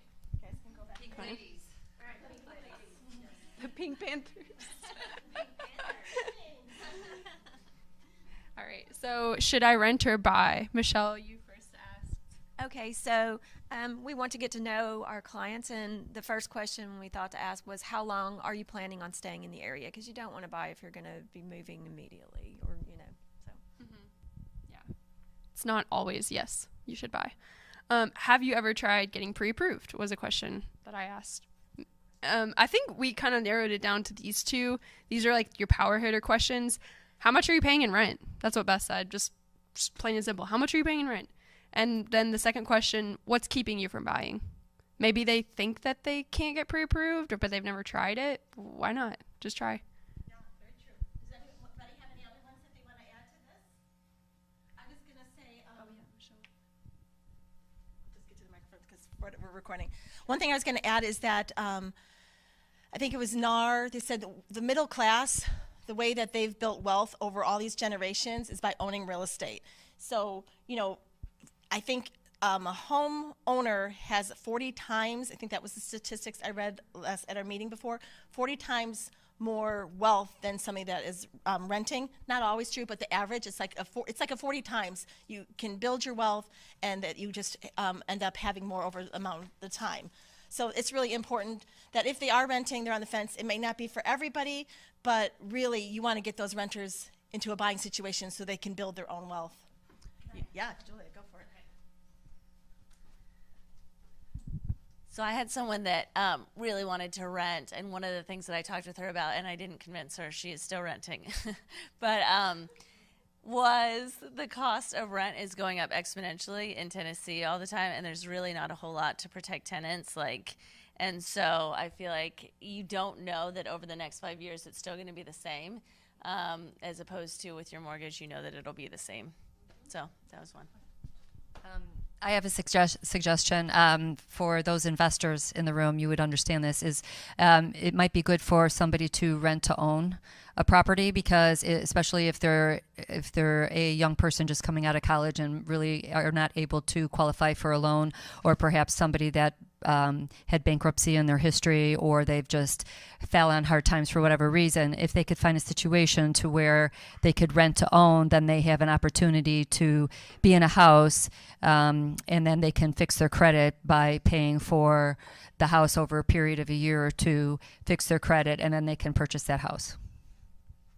And I believe there's some companies what did you say? Is it First Home Partners of America? Yeah, Home Partners of America, that lease purchase program. For like 1 year. Awesome.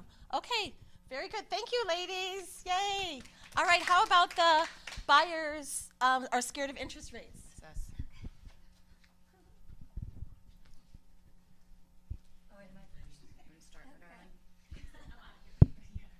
All right, okay. All right, buyers scared of interest rates. We have rates that are always fluctuating. There is no telling if they will go up or down. And also, there's always renters. If you're a renter, right, the average rental rates are rising quickly as well. So you might as well buy and gain equity while you can. Kind of what you were saying, you might as well. You're going to know what you're paying every month, whereas with renting you may not. So for renters specifically, that would be an answer to that for renters. Okay, the other two that we have is refinance options. So obviously rates, as we said, are going to go up and down. So if the rates are higher now and they were to go down in a few years, you can obviously refinance at that time. Buyers that are scared of interest rate, another way you kind of want to make them see the other coin of it is the interest rates fluctuating is also giving them more buying power. It is helping slow down the market slightly. It's giving them things like, as Ed said, where they can ask for home warranties. They can get closing costs paid for. Things aren't going quickly. They're not paying so much over asking and stuff like that. So the rates may be a little higher, but they are still gaining from, instead of just losing, they're also gaining. Anybody else? I want to add to that for you. I think I always have to remind myself that buyers and sellers are a little bit behind what we know because we're studying this every week. So there may still be a lot of buyers that think, oh, there's 60 offers on every home, I'm going to have to pay $100,000 over. It may be true in some neighborhoods. It's probably true in the really, really hot ones, but it's still not as dramatic. But most of the places, you still can have some negotiating power and actually get in. So don't give up before you've even started. Some of our lending partners have, I think it might have been Craig that said, marry the home and date the rate. That's true. So get the house that you like, and then the rates can change, and then lock in at a lower rate later. And then also keep in mind that you're probably not going to be in a bidding war and paying $30,000 to $50,000 over. So there's a savings in that. So that's something to consider. Those are really good points, Cece. Yeah. So it's like, do you want to pay $50,000 more for something, or just have a little bit higher interest rate? And also, too, instead of doing a 30-year fixed, do a 5 or 7 year ARM, and then refi in like 5 or 7 years, because interest rates are cyclical. So they will go down again, and then just refi at that point. So you guys, great job! Yay! Yay! Yay! Also, perspective. My first home was at 12%. Right, perspective. Yeah. My mom was selling real estate at 18%. Yeah, I think my first thing was like at 12 or 13% too. And then my partner, we thought of nothing and he ran away. Okay, so Cece might need some help with hers since she doesn't have a partner. If I sell my home, where will I find a home to buy? So inventory is actually increasing compared to this time last year. So we have more inventory than we did before. So really inventory is not an issue, so we can find you something. Also, you know, maybe we would ask, where do you want to live? We can find them a home wherever they want to be. You had said something to, what was it you said in our last meeting about inventory? I'm trying to remember exactly what I said. I don't remember. One thing I was going to say is that you can see from like our sales last month, you know, we had a record year of selling homes. For every home that we sold, someone had to buy it, right?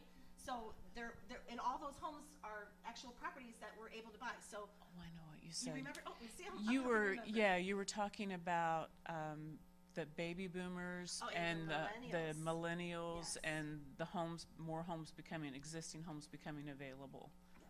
So I don't know if there are other things. Yeah, you does wanted anybody to have add. any other ideas to add? Marissa, wanna give her the microphone? Yes. Here to add to that, here, like for me, I had clients that kept getting beat out on the open market. So what did we do? We got a new construction because all they had to do was pay the price of the new construction. That's it. And they got in easily, and that was it. So if you're really having a hard time and you're getting beat out 10, 12 times, go to new construction. Show them new construction. You know? That's a good idea. I think one of my favorite Buffini things that he always says is that there's no shortage of inventory. There are, like Beth said, you drive around any street. There's homes on both sides of the street. There's tons of inventory. They just aren't listed yet. You know, they just don't know they're selling yet. So truthfully, and like if Kathy was still here, she's coming back to teach us all at 1 o'clock, and she's gonna be fantastic. But she had a buyer that wanted to be somewhere. There were no homes for sale in that neighborhood. She did the classic, I'm gonna write a letter and see if somebody was interested. And because the one that was on the market that they looked at had multiple offers and they didn't win it. But that neighbor saw that, oh my gosh, they got that amount of money. So she wrote the letter and someone actually called her.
Again, some of the templates that she uses during and after, and then we'll have lunch, and then after lunch, Kathy's gonna talk about showing homes and then making the offer. So we're kind of just doing our own thing. We're just doing it.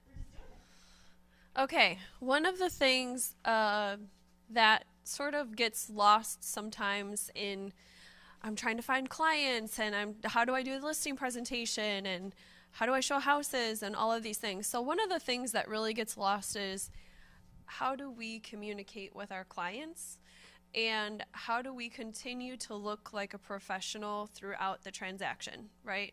And so what we would call this is your systems. So what systems do you have in your business that you're using that help you look more professional and help you communicate with your clients and be the best agent you can be? And there's multiple different types of systems, right?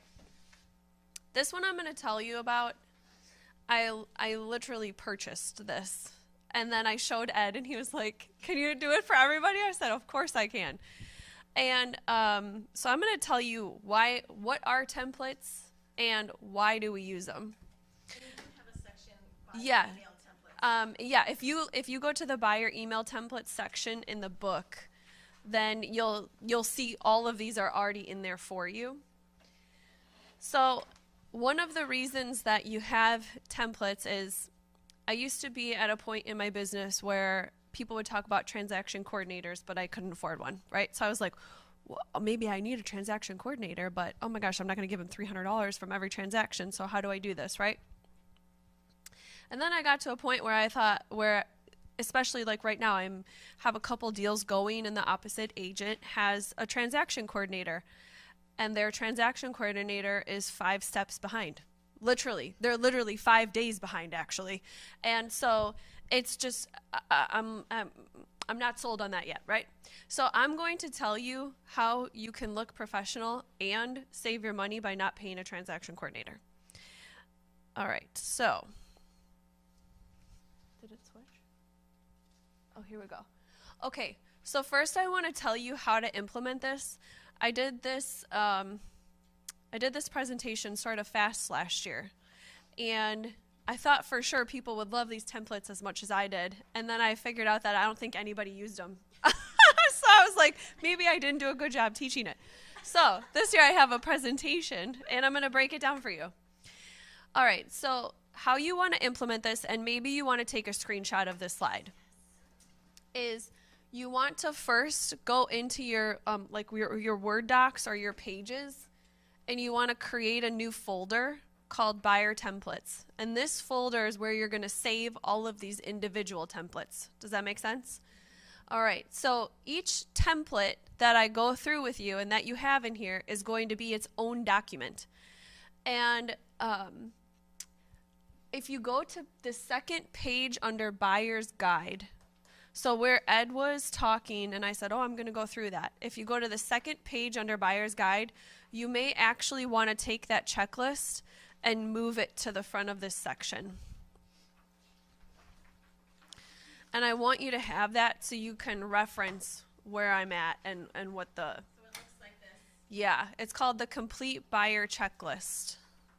It's just second page after the buyer's folder checklist. It's the buyer's guide tab. Complete buyer checklist. CC needs help. It's under buyer's guide. So somewhere. Yes, outside. And we're moving it to buyer email templates. Yeah, I would.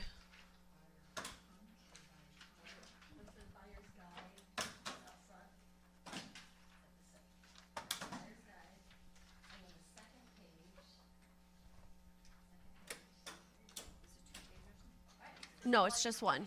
It's just one. And then put it to buyer's email templates. Sorry, but this will really help you.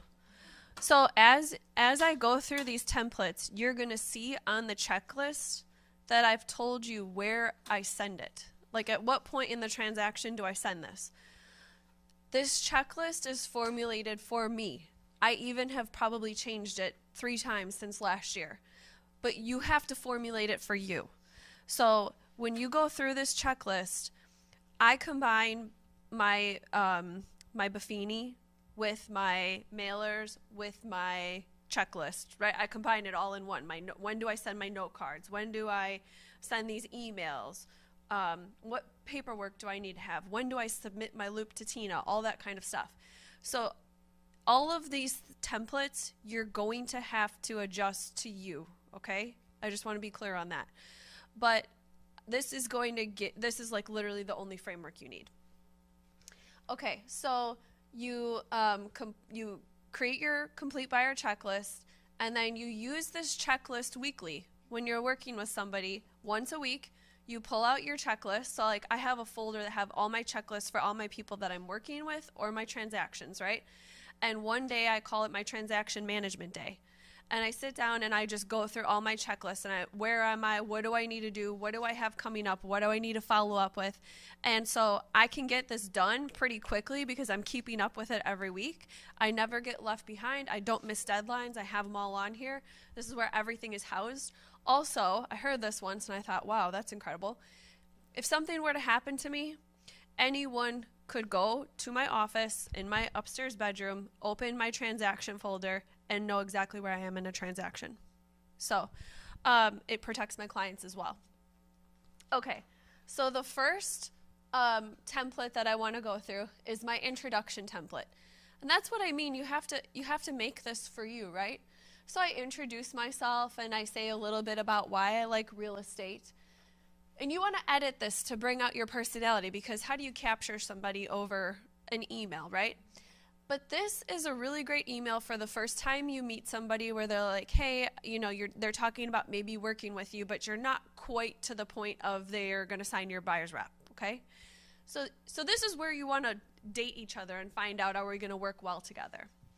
And so I have a little bit about why I like real estate. And then I have a video that is on YouTube of me talking about real estate. You can create one. Go copy mine, right? It's all professionally edited or whatever. It doesn't matter if you have that or not. Just make a video and have yourself out there because people just want to see you, right? So I have the link there so people can see me and why I like real estate and they want to know who I am. And then I also have a link to my reviews. So you can start collecting reviews on Zillow, or you can start collecting them on Google Business. That's the one that I would recommend the most. If you need help with that, let me know. I'm happy to help you.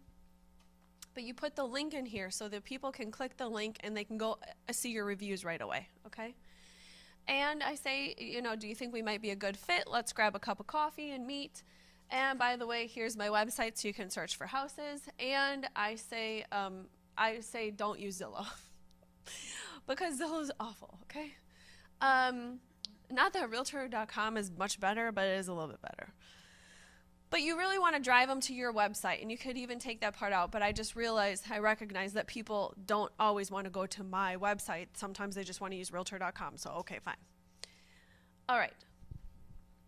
Now I have, we're talking about meeting, and we maybe had our coffee, so yes, we're going to work together, and now, what is the first step, right? So the first step is getting pre-approved. So I'm going to send them an email that says, it's time to get pre-approved. And I lay out why right here. And it has nothing to do with, I don't want to waste my time if you can't get pre-approved. What it has to do with is you need a pre-approval letter to start your home search. We need to make sure we're looking at houses that are in the correct price range for you. By the way, a seller doesn't want you walking around their house if you're not pre-approved, right? And so I say, many listing agents require proof of your pre-approval prior to showings.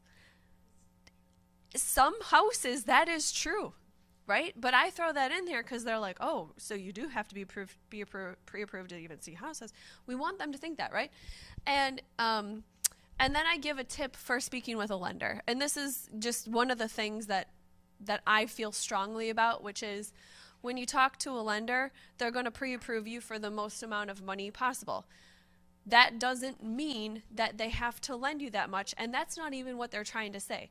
So I want you to think of in your mind a budget that you're comfortable with. And when you talk to that lender, say, okay, so they'll say, you're pre-approved for $400,000. And you'll say, okay, well, monthly, I don't want my payment to be more than $2,000 a month. Where does that put me?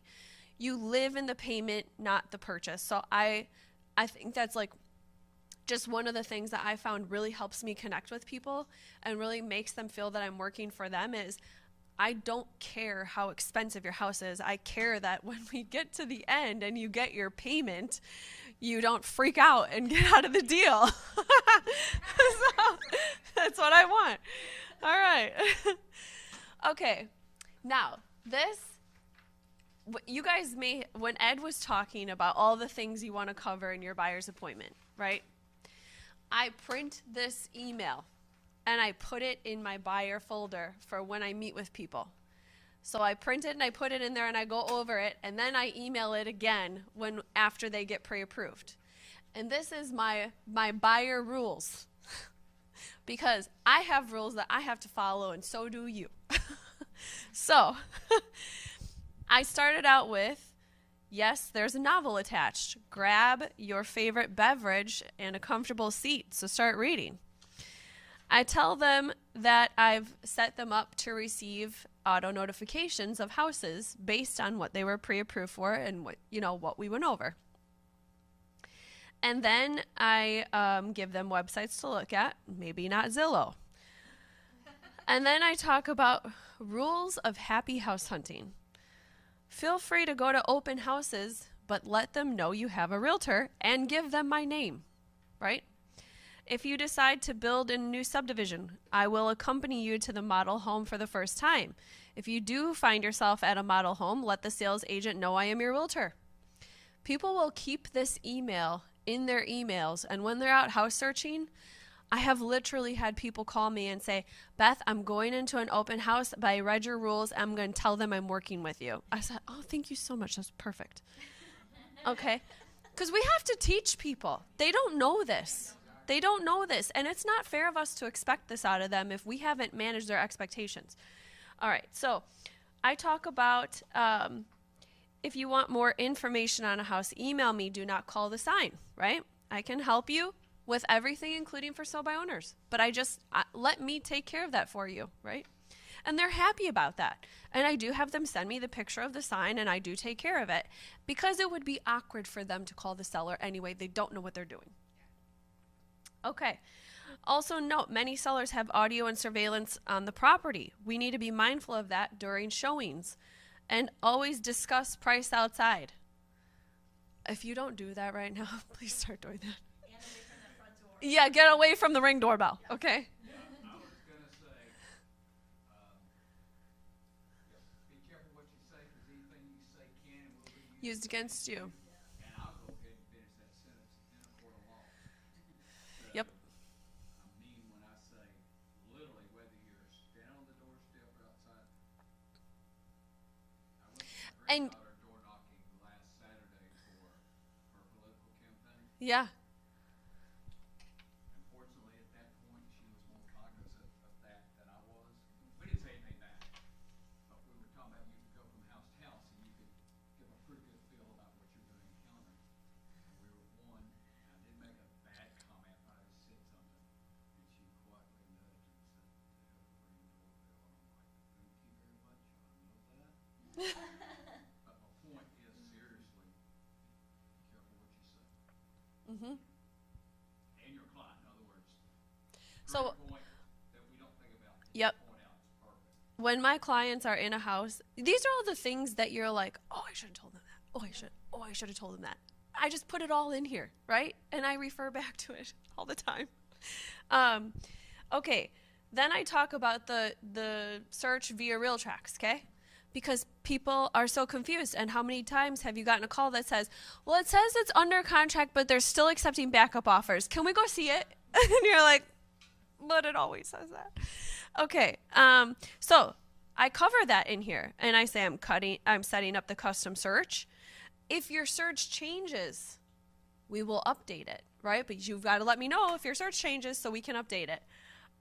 It's best to leave the search broad so you can see more of what hits the market. If you get, you want to let people know that. Your first search may have quite a few listings. Do not get overwhelmed. After the first day of the search, it will only send anything new to hit the market, price changes, and anything that has gone under contract. I'm front loading them. So I know that they're going to get overwhelmed because I have experienced it, right? And oh my God, Beth, you just sent me 200 listings. And it's like, oh, whoa, it's okay. All right. So then we have, if it's green, it's for sale, it's active. If it's yellow, it's under contract, period. We're probably not going to waste our time on that. Then I talk about lender rules. And I have the top 10 lender don'ts. Okay? So I say don't co-sign any debt with relatives. Don't go buy a car. Don't change your career. Don't don't apply for new credit. Don't give your personal information to people who are going to run your credit. Again, this is one of those things, I'm going to promise you this. Even the best lender does not cover this with your people. They don't. And so you don't want to be the agent who worked this hard and then your client went and bought a new car and now they can't close. Right? That just happened to you? One of my clients, we now can't buy for another year because we told her to go ahead and pay this whole credit card off, and now it dinged everything. Yeah, so anyway, you want to partner with the lender. You want to know what so maybe that lender, I don't know if that lender told them to do that or whatever, but maybe you want to steer clear of that lender. But I'm giving you the top 10 don'ts right here, okay? And so I'm going over this in the first time that we meet, right? For coffee and stuff like that. I'm going over this, and then I'm also resending it after they get pre-approved. All right, here's the...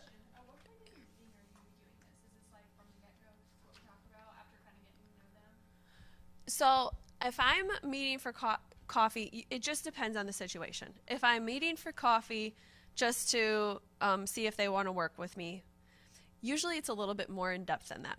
Usually by that point, I know that they want to buy a house. I'm figuring out where they're at in the process, who have they talked to, who haven't they talked to, blah, blah, blah. If they have not talked to a lender, I'm not going to cover this. I need them to talk to a lender first, and then I'm going to start covering let's talk about how the home search is going to work. Let's talk about what you're looking for, because now I know what price range you're in.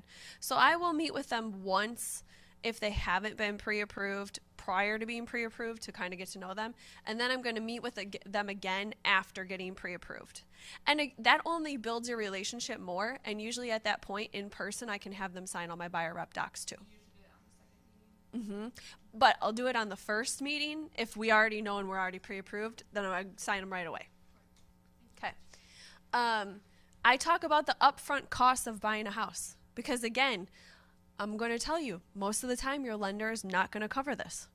So I am telling them, you're going to need earnest money. Typically, right now, it might be 1% of the purchase price, so you may want to edit that, but it depends. I talk about the cost of a home inspection. I talk about the cost of a termite inspection. And then I remind them that they're going to need to bring, in addition to these costs, their down payment or their closing costs or whatever.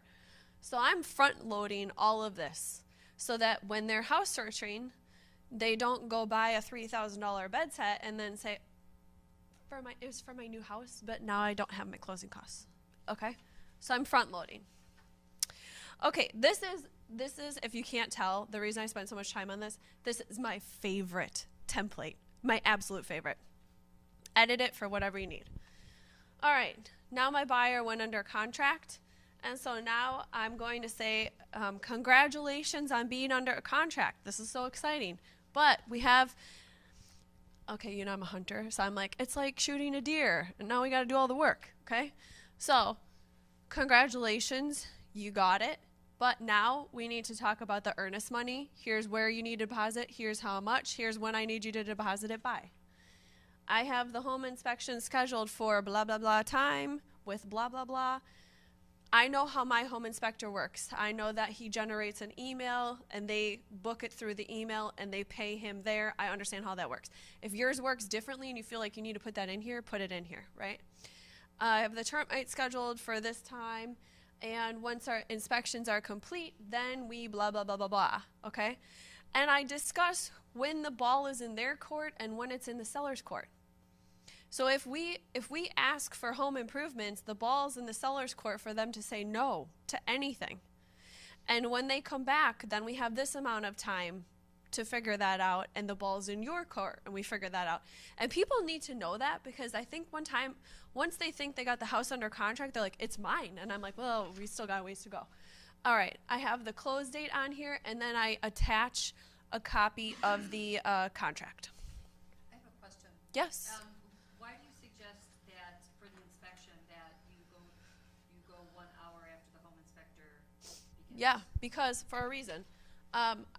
I want my home inspector to do a good job, and I don't want my client asking 5 million questions in the first hour that we're at the house. I want him to do a good job and not be interrupted. I also am not going to be there while he does his job. Right? So I'm trying to limit the amount of time that my client, like if they need to go measure stuff or do whatever, there's no reason they can't meet him at the end of their inspection, go through everything that he found, take their measurements and leave and be done in 30 minutes. I don't want to be there during the home inspection. That's a waste of my time. And also there is some liability with that, I think, too. So you don't want to be there during the home inspection as an agent. Huh? Yeah, come at the end, right. I only want to know what's wrong with it. I don't care about anything else. All right. I'm going to send an email to the listing agent when we go under contract. And I'm going to say, this is when my client is depositing the contract or depositing the earnest money. Here is the fully executed contract. The lender for the transaction is blank. The title company is blank. I will request inspection, final walkthrough, and anything else needed through showing time. And please send me the utilities, the alarm info, blah, blah, blah, blah, blah. It's a template, so I already have it in there. Otherwise, what do you run into? 2 days before closing, everyone's like, can I get the utilities? I need to set them up in my name, okay? I'm front loading. I'm getting them right away. We go under contract. I need all of this stuff. Bam. I'm going to get it right away. All right. Then our buyer is now approaching closing. We're about 1 to 2 weeks out from closing. And I'm going to send them an email that says, congratulations, we're in the home stretch.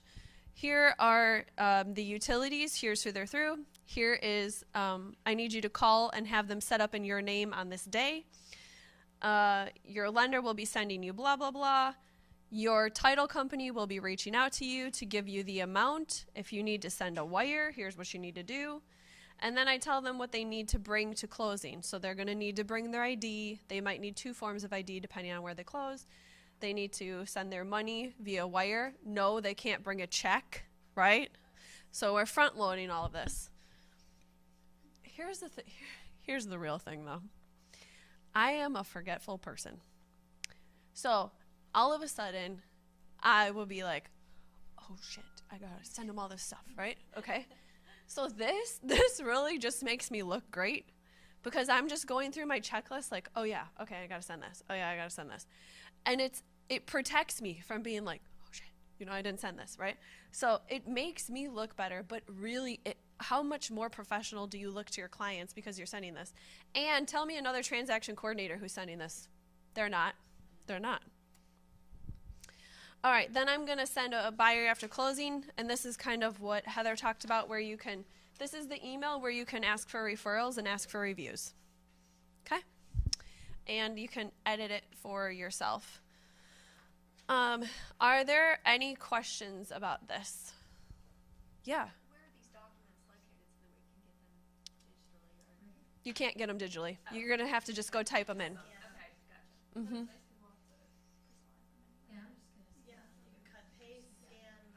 Mm-hmm. So you have all of them right in your hand. You just have to go make the folder, set up the documents, and then adjust your checklist so you know when you want to send everything. Yeah. I do use Trello. I love Trello. Mm-hmm. Trello, Trello.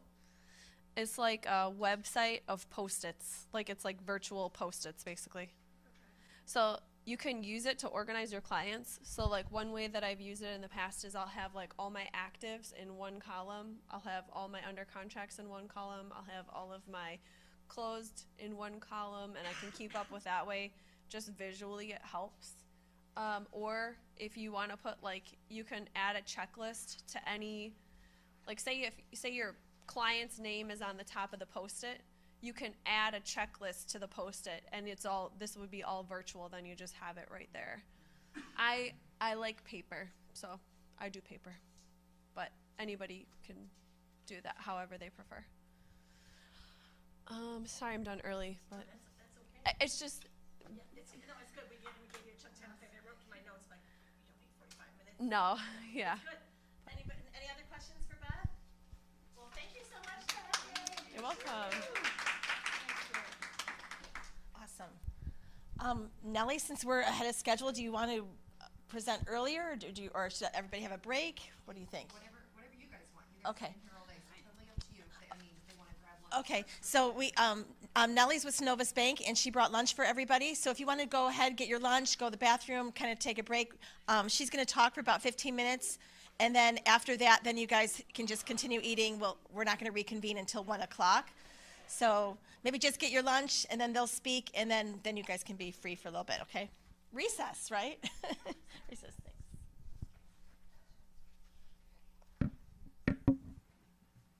It's all in the kitchen. Awesome.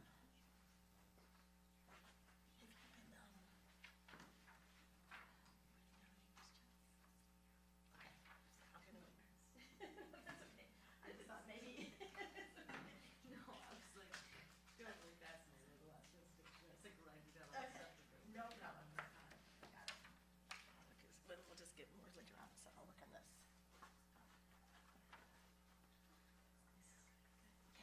How many questions do we need?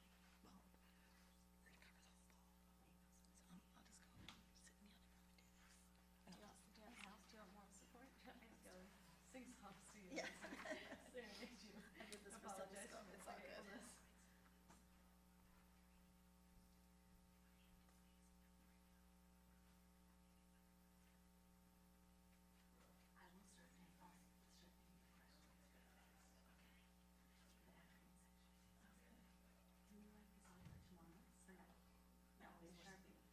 No, so we'll just add more. We'll add more questions on tape. So we might need another one, yeah. Which is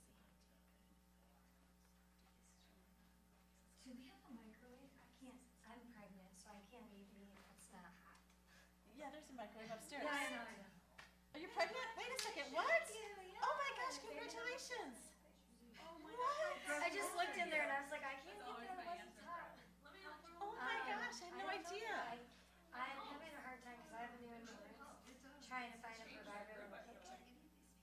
So I am in the process of finding a new OB because my OB is not covered.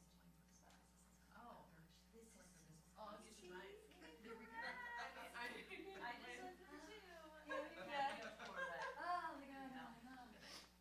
Hey, thank you for coming. Thank you for letting us host you. Get my presentation pulled up while they're. I don't have any cheaper ones. I can't wait. Use one of mine, put that on.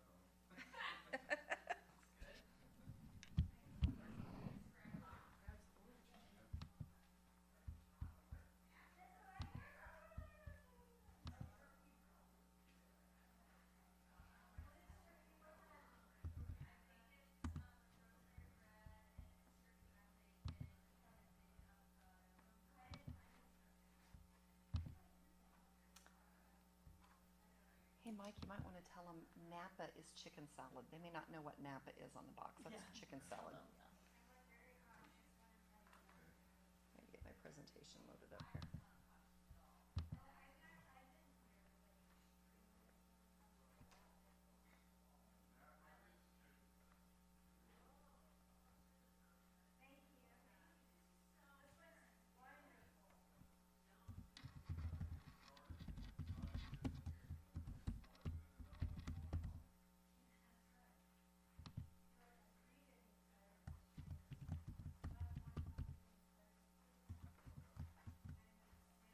I feel like the templates are so underrated. They are, but I think it was way better this time how you. You think so? Yeah, how you went through each one, because otherwise we sort of just gave it to them, so that Yeah. was useful. It was way better, and also the steps that to do, what they could do with them, because they're huge. I mean, I'm looking at them going, oh, I could kind of tweak some of mine too, you know? And actually, and I like even that one that you said, just the virus rules that you print out and put in the folder. Yeah, because then you know you're like how Kathy always says, cover your whatever. Yeah. So just like having all that stuff in there, say, I told you it was in the folder. I gave it to you. We went over it or whatever it is. And it's really concise and it's all on one page rather than like having like 20 documents to like hand somebody. Like, come on.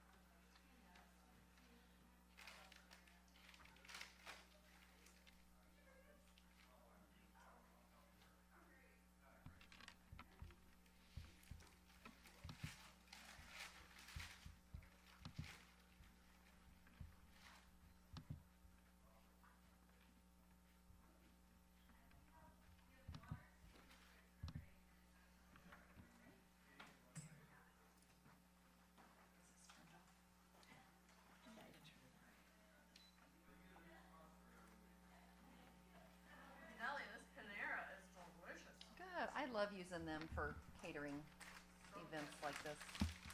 And their breakfast catering is actually one of my favorites. Oh, yeah, it is good.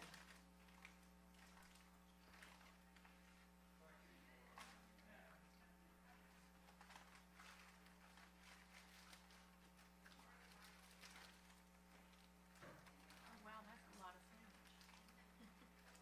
So I wonder why my screen isn't up there. What did you have to do earlier? We had a little. This card in for you, is that okay? Thank you. Oh, we'll figure it out. Here, baby, where you put your cards, business cards. That's this. Okay. There it is. Now just I'll just redo it for the slideshow. Perfect. There you go. Thank you. Thank you, thank you, thank you. Thank you. Were you just in Florida, Mike? I'm sorry? Were you just in Florida? I was last week, I think I was, yeah, last week I was in Full Friday. Beautiful. It's always beautiful. Well, it rained a lot, I don't know, it was kinda raining. Thank you. I got a con- Absolutely, my conference pleasure. call, so that was good. Way to go. I know. That was worth it. Yeah, it was really worth it. One of Best the part easiest about ones, that is they being able looked at to the eat first lunch one and said, loved it, we looked at a few more. away from my went back children to and that things. one and That's my favorite part. I'll do it. we were just like, right, 50/50. Learning we picked too, it, but and then I next haven't day, enjoyed the that. agent said we met They're with better, their cousins who we are in took it, town so for one more day. Awesome. And they're spending today, all day. They're having a good time and they'll be Oh, worn out. maybe 3 weeks or so, yeah. That's great. Way to go. You know they're having a good time because nobody You know how calls it them. is, you never know. Yeah. That's how I feel. It's so weird, just people start out, well, we're looking at maybe 5 to 6. And then when you get there, it totally changes, then they want like a 7. So they got one for 7. And I even took my 3-year-old overnight so I could get up early today. Real nice. You been down there a lot, that area, no? Much number. Never. Got these girls. Kelly, Yes. I'm Ed Andrews. I'm Ed. the broker Oh, on the office. wonderful. Pleasure to meet you. It's my pleasure. Thank you y'all for allowing being me. here Yeah, today. I appreciate the opportunity. Absolutely. I'm in D&I with both Heather and Beth. Oh, yeah, that's So, awesome. yeah, I love working. I got the Napa chickens. Yeah. Glad you guys are here and appreciate you presenting today. Absolutely, I'm excited. I gotta step back for just a couple of minutes. Okay. I'll say about 10, 15 minutes. So if you're still here, we'll get back great. I'll be back ASAP. Pleasure to meet you. Well, thank you. And I apologize. We gotta close my mom's. My mom's 90. Oh, my We had goodness. to move her in with my sister, trying to get her house closed. So I got business I gotta take care of. And Absolutely, you today do. and tomorrow, and I'm doing it on my own. No worries, thank you. Do you guys have, business cards on you? Then I heard you talk about it. I have a couple bottles of wine I'm gonna give away. Oh, yes. I have to go to baseball tryouts tonight. I'll have to bring you with me. By the airport, which is gonna be huge. I mean, it's gonna be not Okay, I can't drink similar, and they're building homes. Heather, do you have a business card? I do. I am for wine, Heather. It's an important drawing. You don't want to miss it. I'm like, 'cause one of the fine things about me is wine. Yeah. That was one of mine too. You're my people. I'm in the wine club too. Awesome. I forgot that.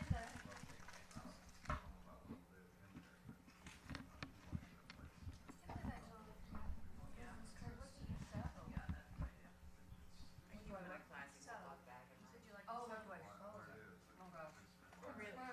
My kids were little. Hey, it works. Their Halloween costumes, I have a card holder thing, but Maybe I should get one. Maybe Santa will put one in my stocking. slip covers. I didn't make sure I had mine.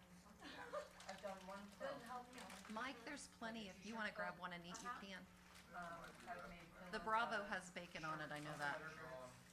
That was the most popular one, No, the Bravo. yeah. I'll know that next time. It's really good. draperies, Can't, Bravo is a good sweet. can't go wrong with Panera. clothes, dresses, skirts. I mean, I'm not professional, I do like basics. But just try to, save money and just make things special, just. Would you like to keep it crochet? Yeah, make like lots of. Ladies, if you guys have business cards, I'm going to give away a couple bottles of wine.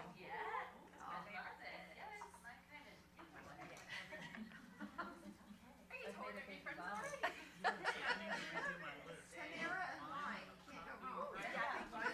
Wine's on my list. It depends on the mood. Like sometimes I like a Pinot Grigio, sometimes I like dark reds.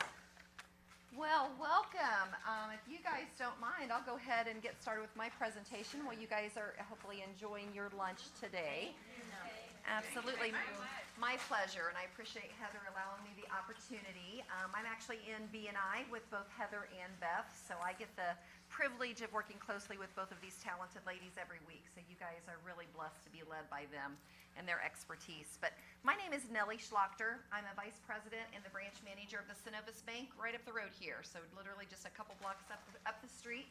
I've been in banking for 14 years. I've been with Synovus Bank for 4 years. And I'm here today just to kind of share some of our special promos that might assist you in your career as being a realtor. But first off, I just like to tell you, who is Synovus, right? We're not like your Regions or your Volunteer State Bank or the local banks that you might not be familiar with. But we actually have been around over 130 years. We were founded in 1888. Our headquarters are in Columbus, Georgia. We actually are the 49th largest bank in the United States. So we're not a small bank by any means. We have over $57 billion of assets with over 280 branches. We currently are located in 5 states: Florida, Georgia, Alabama, South Carolina, and here in Tennessee. Currently, we're only located in the Nashville market in Chattanooga, but we're hoping to increase our exposure in Tennessee in the next couple of years. We've won numerous awards. One of them I'm most proud of is that for numerous years in a row, we've been selected as the best employer for women by Forbes magazine, which I concur. And then we are a publicly traded company. We trade on the Standard & Poor's Midcap 400 Index. So that's actually who Synovus is. And if some of you, if you've lived here a long time, you might have been familiar with the Bank of Nashville. Did you ever hear of the Bank of Nashville? We've been around for a long time. Synovus actually owned the Bank of Nashville for over 20 years. So we actually have had a presence in Nashville for numerous years. But the way it was, we had banks in all of these different cities, and they all kept the name of the town. So the Bank of Nashville, the Bank of Atlanta, the Bank of Birmingham. But no one knew we were all one and the same. So y'all could be traveling down to 30A for vacation and drive by 40 of our branches that you could have went and done banking at or went through the drive-through, and you didn't realize it was your same bank because it had a different name. So about 5 years ago, we kind of went through the painful process of rebranding and making everyone fall under the name of Synovus, even though we'd actually been Synovus for over 20-some years. So a little bit of history there. I do want to share with you our customer covenant. We take this very seriously. We're very proud of our covenant, and we live this in all of our daily transactions and our commitments to our customers.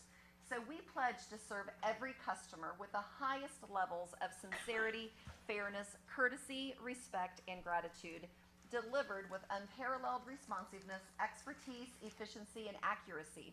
We are in the business to create lasting relationships, and we will treat our customers like we want to be treated.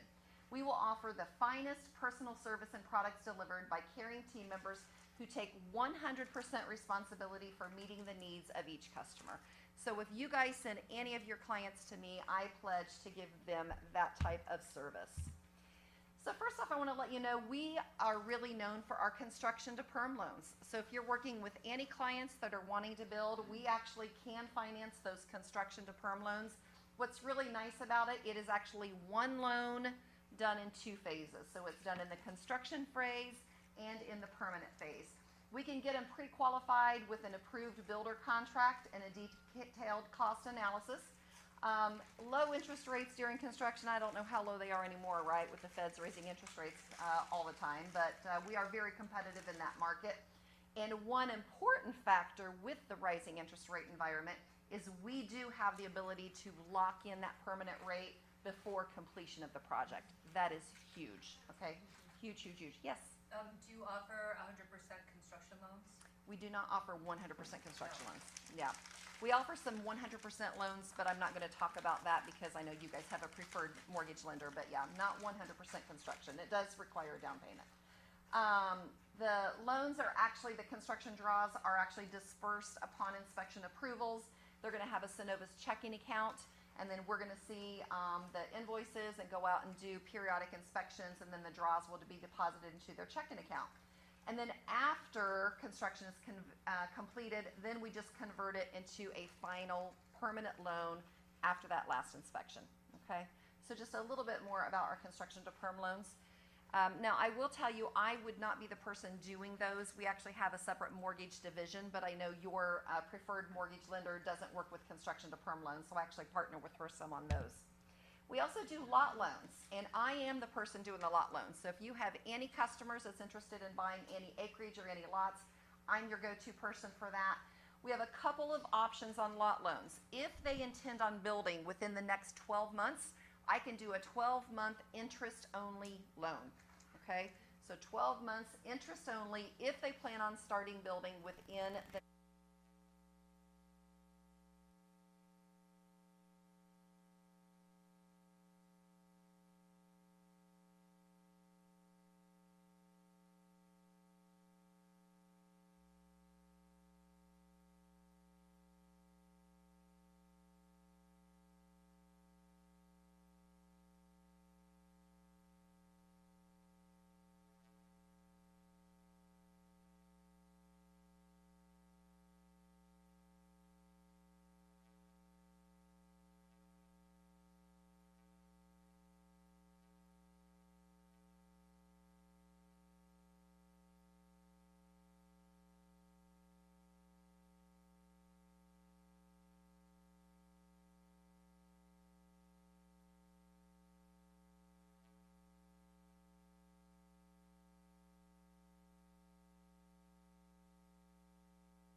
Sorry about that. Okay. So you can lock it in for all 30 years. So the way that works, whatever the current rate is today, when you want to lock it in, there's a one-time $50 convenience fee and then what we call a premium credit of 0.5% or 50 bips. So if your current rate today is 5%, we're going to tack on 0.5% and we're going to lock you in at 5.5% for 30 years. Okay, so whatever your current rate is, it's amazing. And you can have up to 3 fixed lines at a time. What I mean by that is, let's say I give you an $800,000 HELOC, you borrow $400,000 of it for investment property, and you say, Nellie, I want to lock it in. I have that $400,000 locked in. Well, you still have $400,000 available to borrow, right? Next year, then you find a condo for $300,000 and you want to draw another $300,000, you can say, Nellie, I want to lock that in. You can borrow the $300,000, I can lock it in. Well, then maybe the next year you want to buy a new Mercedes and we take the rest of the $100,000 and we lock it in. You can have up to 3 different lines fixed at any given time. The key is you have to actually borrow the money to lock in the rate. If we just have this line of credit out here for an emergency, you know, in case there's a tornado, we just want an emergency line of credit so that we got cash to do whatever repairs we need and not wait on insurance claims, etc. We can't lock it in if you haven't actually borrowed the money because that doesn't make it a variable rate. Okay? Makes sense? You got to borrow. I'd like to reiterate that. Also, owner-occupied residences only. We cannot do any HELOC on investment or rental properties. So if they've received any rent on it whatsoever, I can't do it. On their tax return, if we see that they're claiming any rent, can't do a HELOC on it. I can for a second home. Okay, I can for a second home. Also, mobile homes and manufactured homes are also not available for our HELOC program. Okay, so some key things to remember there. Simultaneous closings. If you ever have a customer that's shy of making their 20% down and they want to avoid PMI, remember me. And remember that we can pay closing costs. And most importantly, in my opinion, in today's rising interest rate environment, you can actually lock in that rate. Okay. And if you would like, Heather, I could email you all of these slides. You could send out to everyone. Yeah. And the final thing I want to mention to you all, you guys are business owners, right? So I encourage you all to think about, if you haven't done so yet, get yourself a business credit card. Our business credit cards have no annual membership fee. It's 0% for the first 6 months. If you would happen to have any balance on any credit card, you can transfer it over for 0% for the 6 months. And most importantly, we will not charge you a transfer fee. You could go online today and apply for a credit card from Capital One. They'll give you 0% as well, but they're going to charge you a 4% transfer fee. We will transfer it for nothing. And I love it that we have a rewards card. A rewards card is just what it says. It's cash back, or it's gift cards, or it's merchandise. I use my rewards Visa card for everything. I never use a debit card. I use it, I swipe it for everything. If I get a McDonald's iced tea for $2, I'm swiping that card because we're getting cash back every single month. You get 3% in any category of your choosing. So if it's retail, if it's restaurants, if it's gas, whatever you're going to do the most spending on, you're going to get 3% rewards. Everything else, you're going to get 1% rewards. On our cash rewards card, you automatically get 3% for all dining. So anytime you eat out, automatic 3%, plus you can choose another category at 3%. But I've worked with realtors for several years while I've been a banker, and you know, all of your expenses that you guys do, you can pay them on a credit card and then get cash back for it. Also, kind of also makes your accounting easier as well. Yeah, it really does. So we have both personal and business credit cards, so you guys can take advantage of whichever one you prefer. And that's it. Again, my name is Nellie Schlachter. I'm with Synovus Bank. I would be honored to partner with you guys. You have my business cards. Don't hesitate to email me, call me, text me, reach out to me if I can be of assistance to you in any way whatsoever. Again, I appreciate Heather allowing me to come and sponsor your lunch today and introduce myself and Synovus to you. So I think I need to get your business card because we're going to give away a couple bottles of wine here.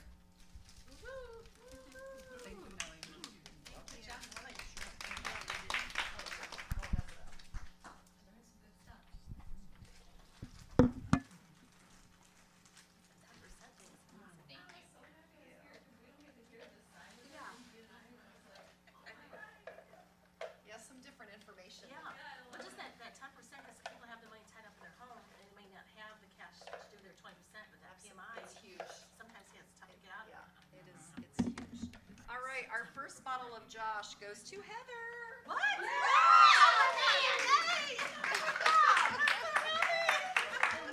deserved.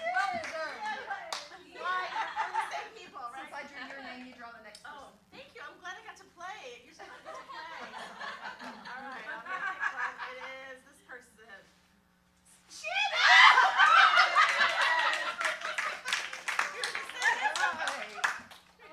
We're just saying, now you say our 5 things, like that wine's on mine, wine's on hers, so we're the same person. It was on yours, oh, so This is what we do when we get the rest of the books. We pull this out. we did the other 5 books. Thank you, Zach. I borrowed this little pail over here. Yes, my people are my people. Let me give her the card back. Keep her card, sorry. Yes. Thank you. is so good at what she does. Utmost perfection. I appreciate that. Nellie, one question. You said, Absolutely. okay, it needs to be owner occupied, but what if it's owner occupied and then they rent part of it out? Is that also disqualified? You have to have the majority of the property has to be owner occupied. Okay. Yeah, yeah. Well, and you know what? I'd probably have to clarify with my head underwriter. If you're showing any rent on your tax returns, I think it's gonna kick it out. I do, you know, so I'm gonna recount that answer. I think if there's any income on a tax return showing from the property, then it's considered investment property. Yeah, yeah, and they just consider investment properties too high risk, which is why they won't do a HELOC on them. Yeah. All right, well, you guys If have a you great day. wanted to open like a business credit card, Yes. I'm thinking maybe I should probably just run all my stuff. Yep. That one. Yep. What do you need to do? I do And it that's a great idea. No, you come see me. Also, you don't have to have any other accounts with Synovus, so it's not required that you move your checking account. I mean, I would love to take care of your checking account needs and all of your banking needs, but it's not a requirement that you have anything else. You can have a credit card with us and nothing else, and it's also just stated income only. So it is stated family gross income, mother's maiden name, I need your social security number, all of your personal information, and it is a 2-minute application you sign and it's through. It is makes so sense to quick have and that easy. business card just like for your gas and for all the other Yeah. things. Now, I will tell you, if you are gonna do a business card, you need to have been in business for 2 years. Doesn't all have to be at exit. If you have been a realtor for 2 years, I can get you, then we meet that qualification. If you're a brand new realtor and you haven't been a realtor for 2 years, then we would just need to go with a personal card. Same exact benefits. They all have, all the benefits that I mentioned, it's all the same. It's just one's considered a business card and one's considered a personal card. I didn't do it with Synovus, but I've had that since I got my license 2 years ago, and it was so easy when I did my tax return because I just opened the credit card statement and Yeah. I literally was like, okay, that's exactly what I expected. Yes, and it'll even categorize it for I've you been then selling too. for so long, it just kind of all got commingled like 28 years ago. So I'm like, maybe I should start, get a business. It'd be a lot Yeah. easier, simpler. Yeah. Very Is your good. checking account, business checking account free or? We do not have a free business checking account. Our smallest requirement for business checking is if you have an average monthly balance of $1,000, Okay. then there's no fee. Okay. If the balance falls below 1,000, it's a $12 monthly service fee. Okay. Okay. It does come with free online banking, free mobile banking, free business debit card. All of that's free, but you do need to maintain $1,000 to avoid that $12 monthly service fee. Okay. Yeah, good question. Yeah. Would you consider, I have an LLC that Yep. I own rental property in, and I've had that for 2 years, but I haven't been Yep. a realtor for 2 years. Would So that- what we would do is we would put the business credit card in your LLC name. Okay, so Yep, that would work. as long as absolutely. I've had that for 2 years. Absolutely. Yep, that qualifies. And so did we all get your card? Did I miss I that? laid one at everyone's okay. desk, I believe. Okay. Yep. Everyone get my card? All right. Well, I know where to I have find you. I have a few extras up here. I'll leave here. Okay. Okay. Nellie, thank you so Thanks, much. guys. Really appreciate it. Thanks so much.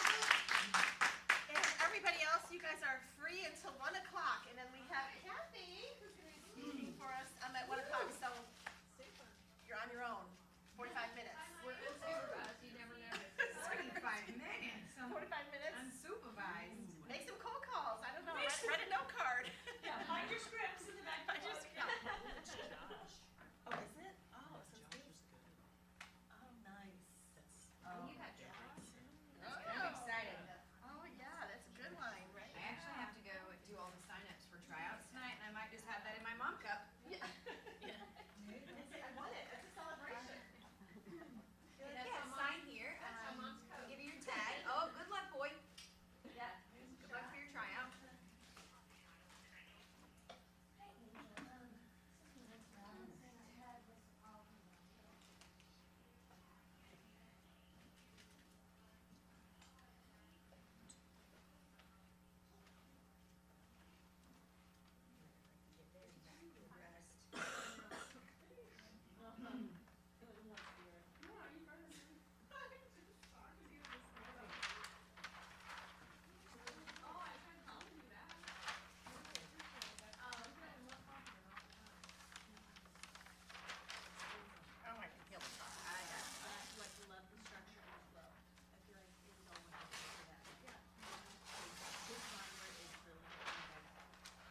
I did. I took it off and then put it back. Oh, you can even throw it away. We don't need it anymore.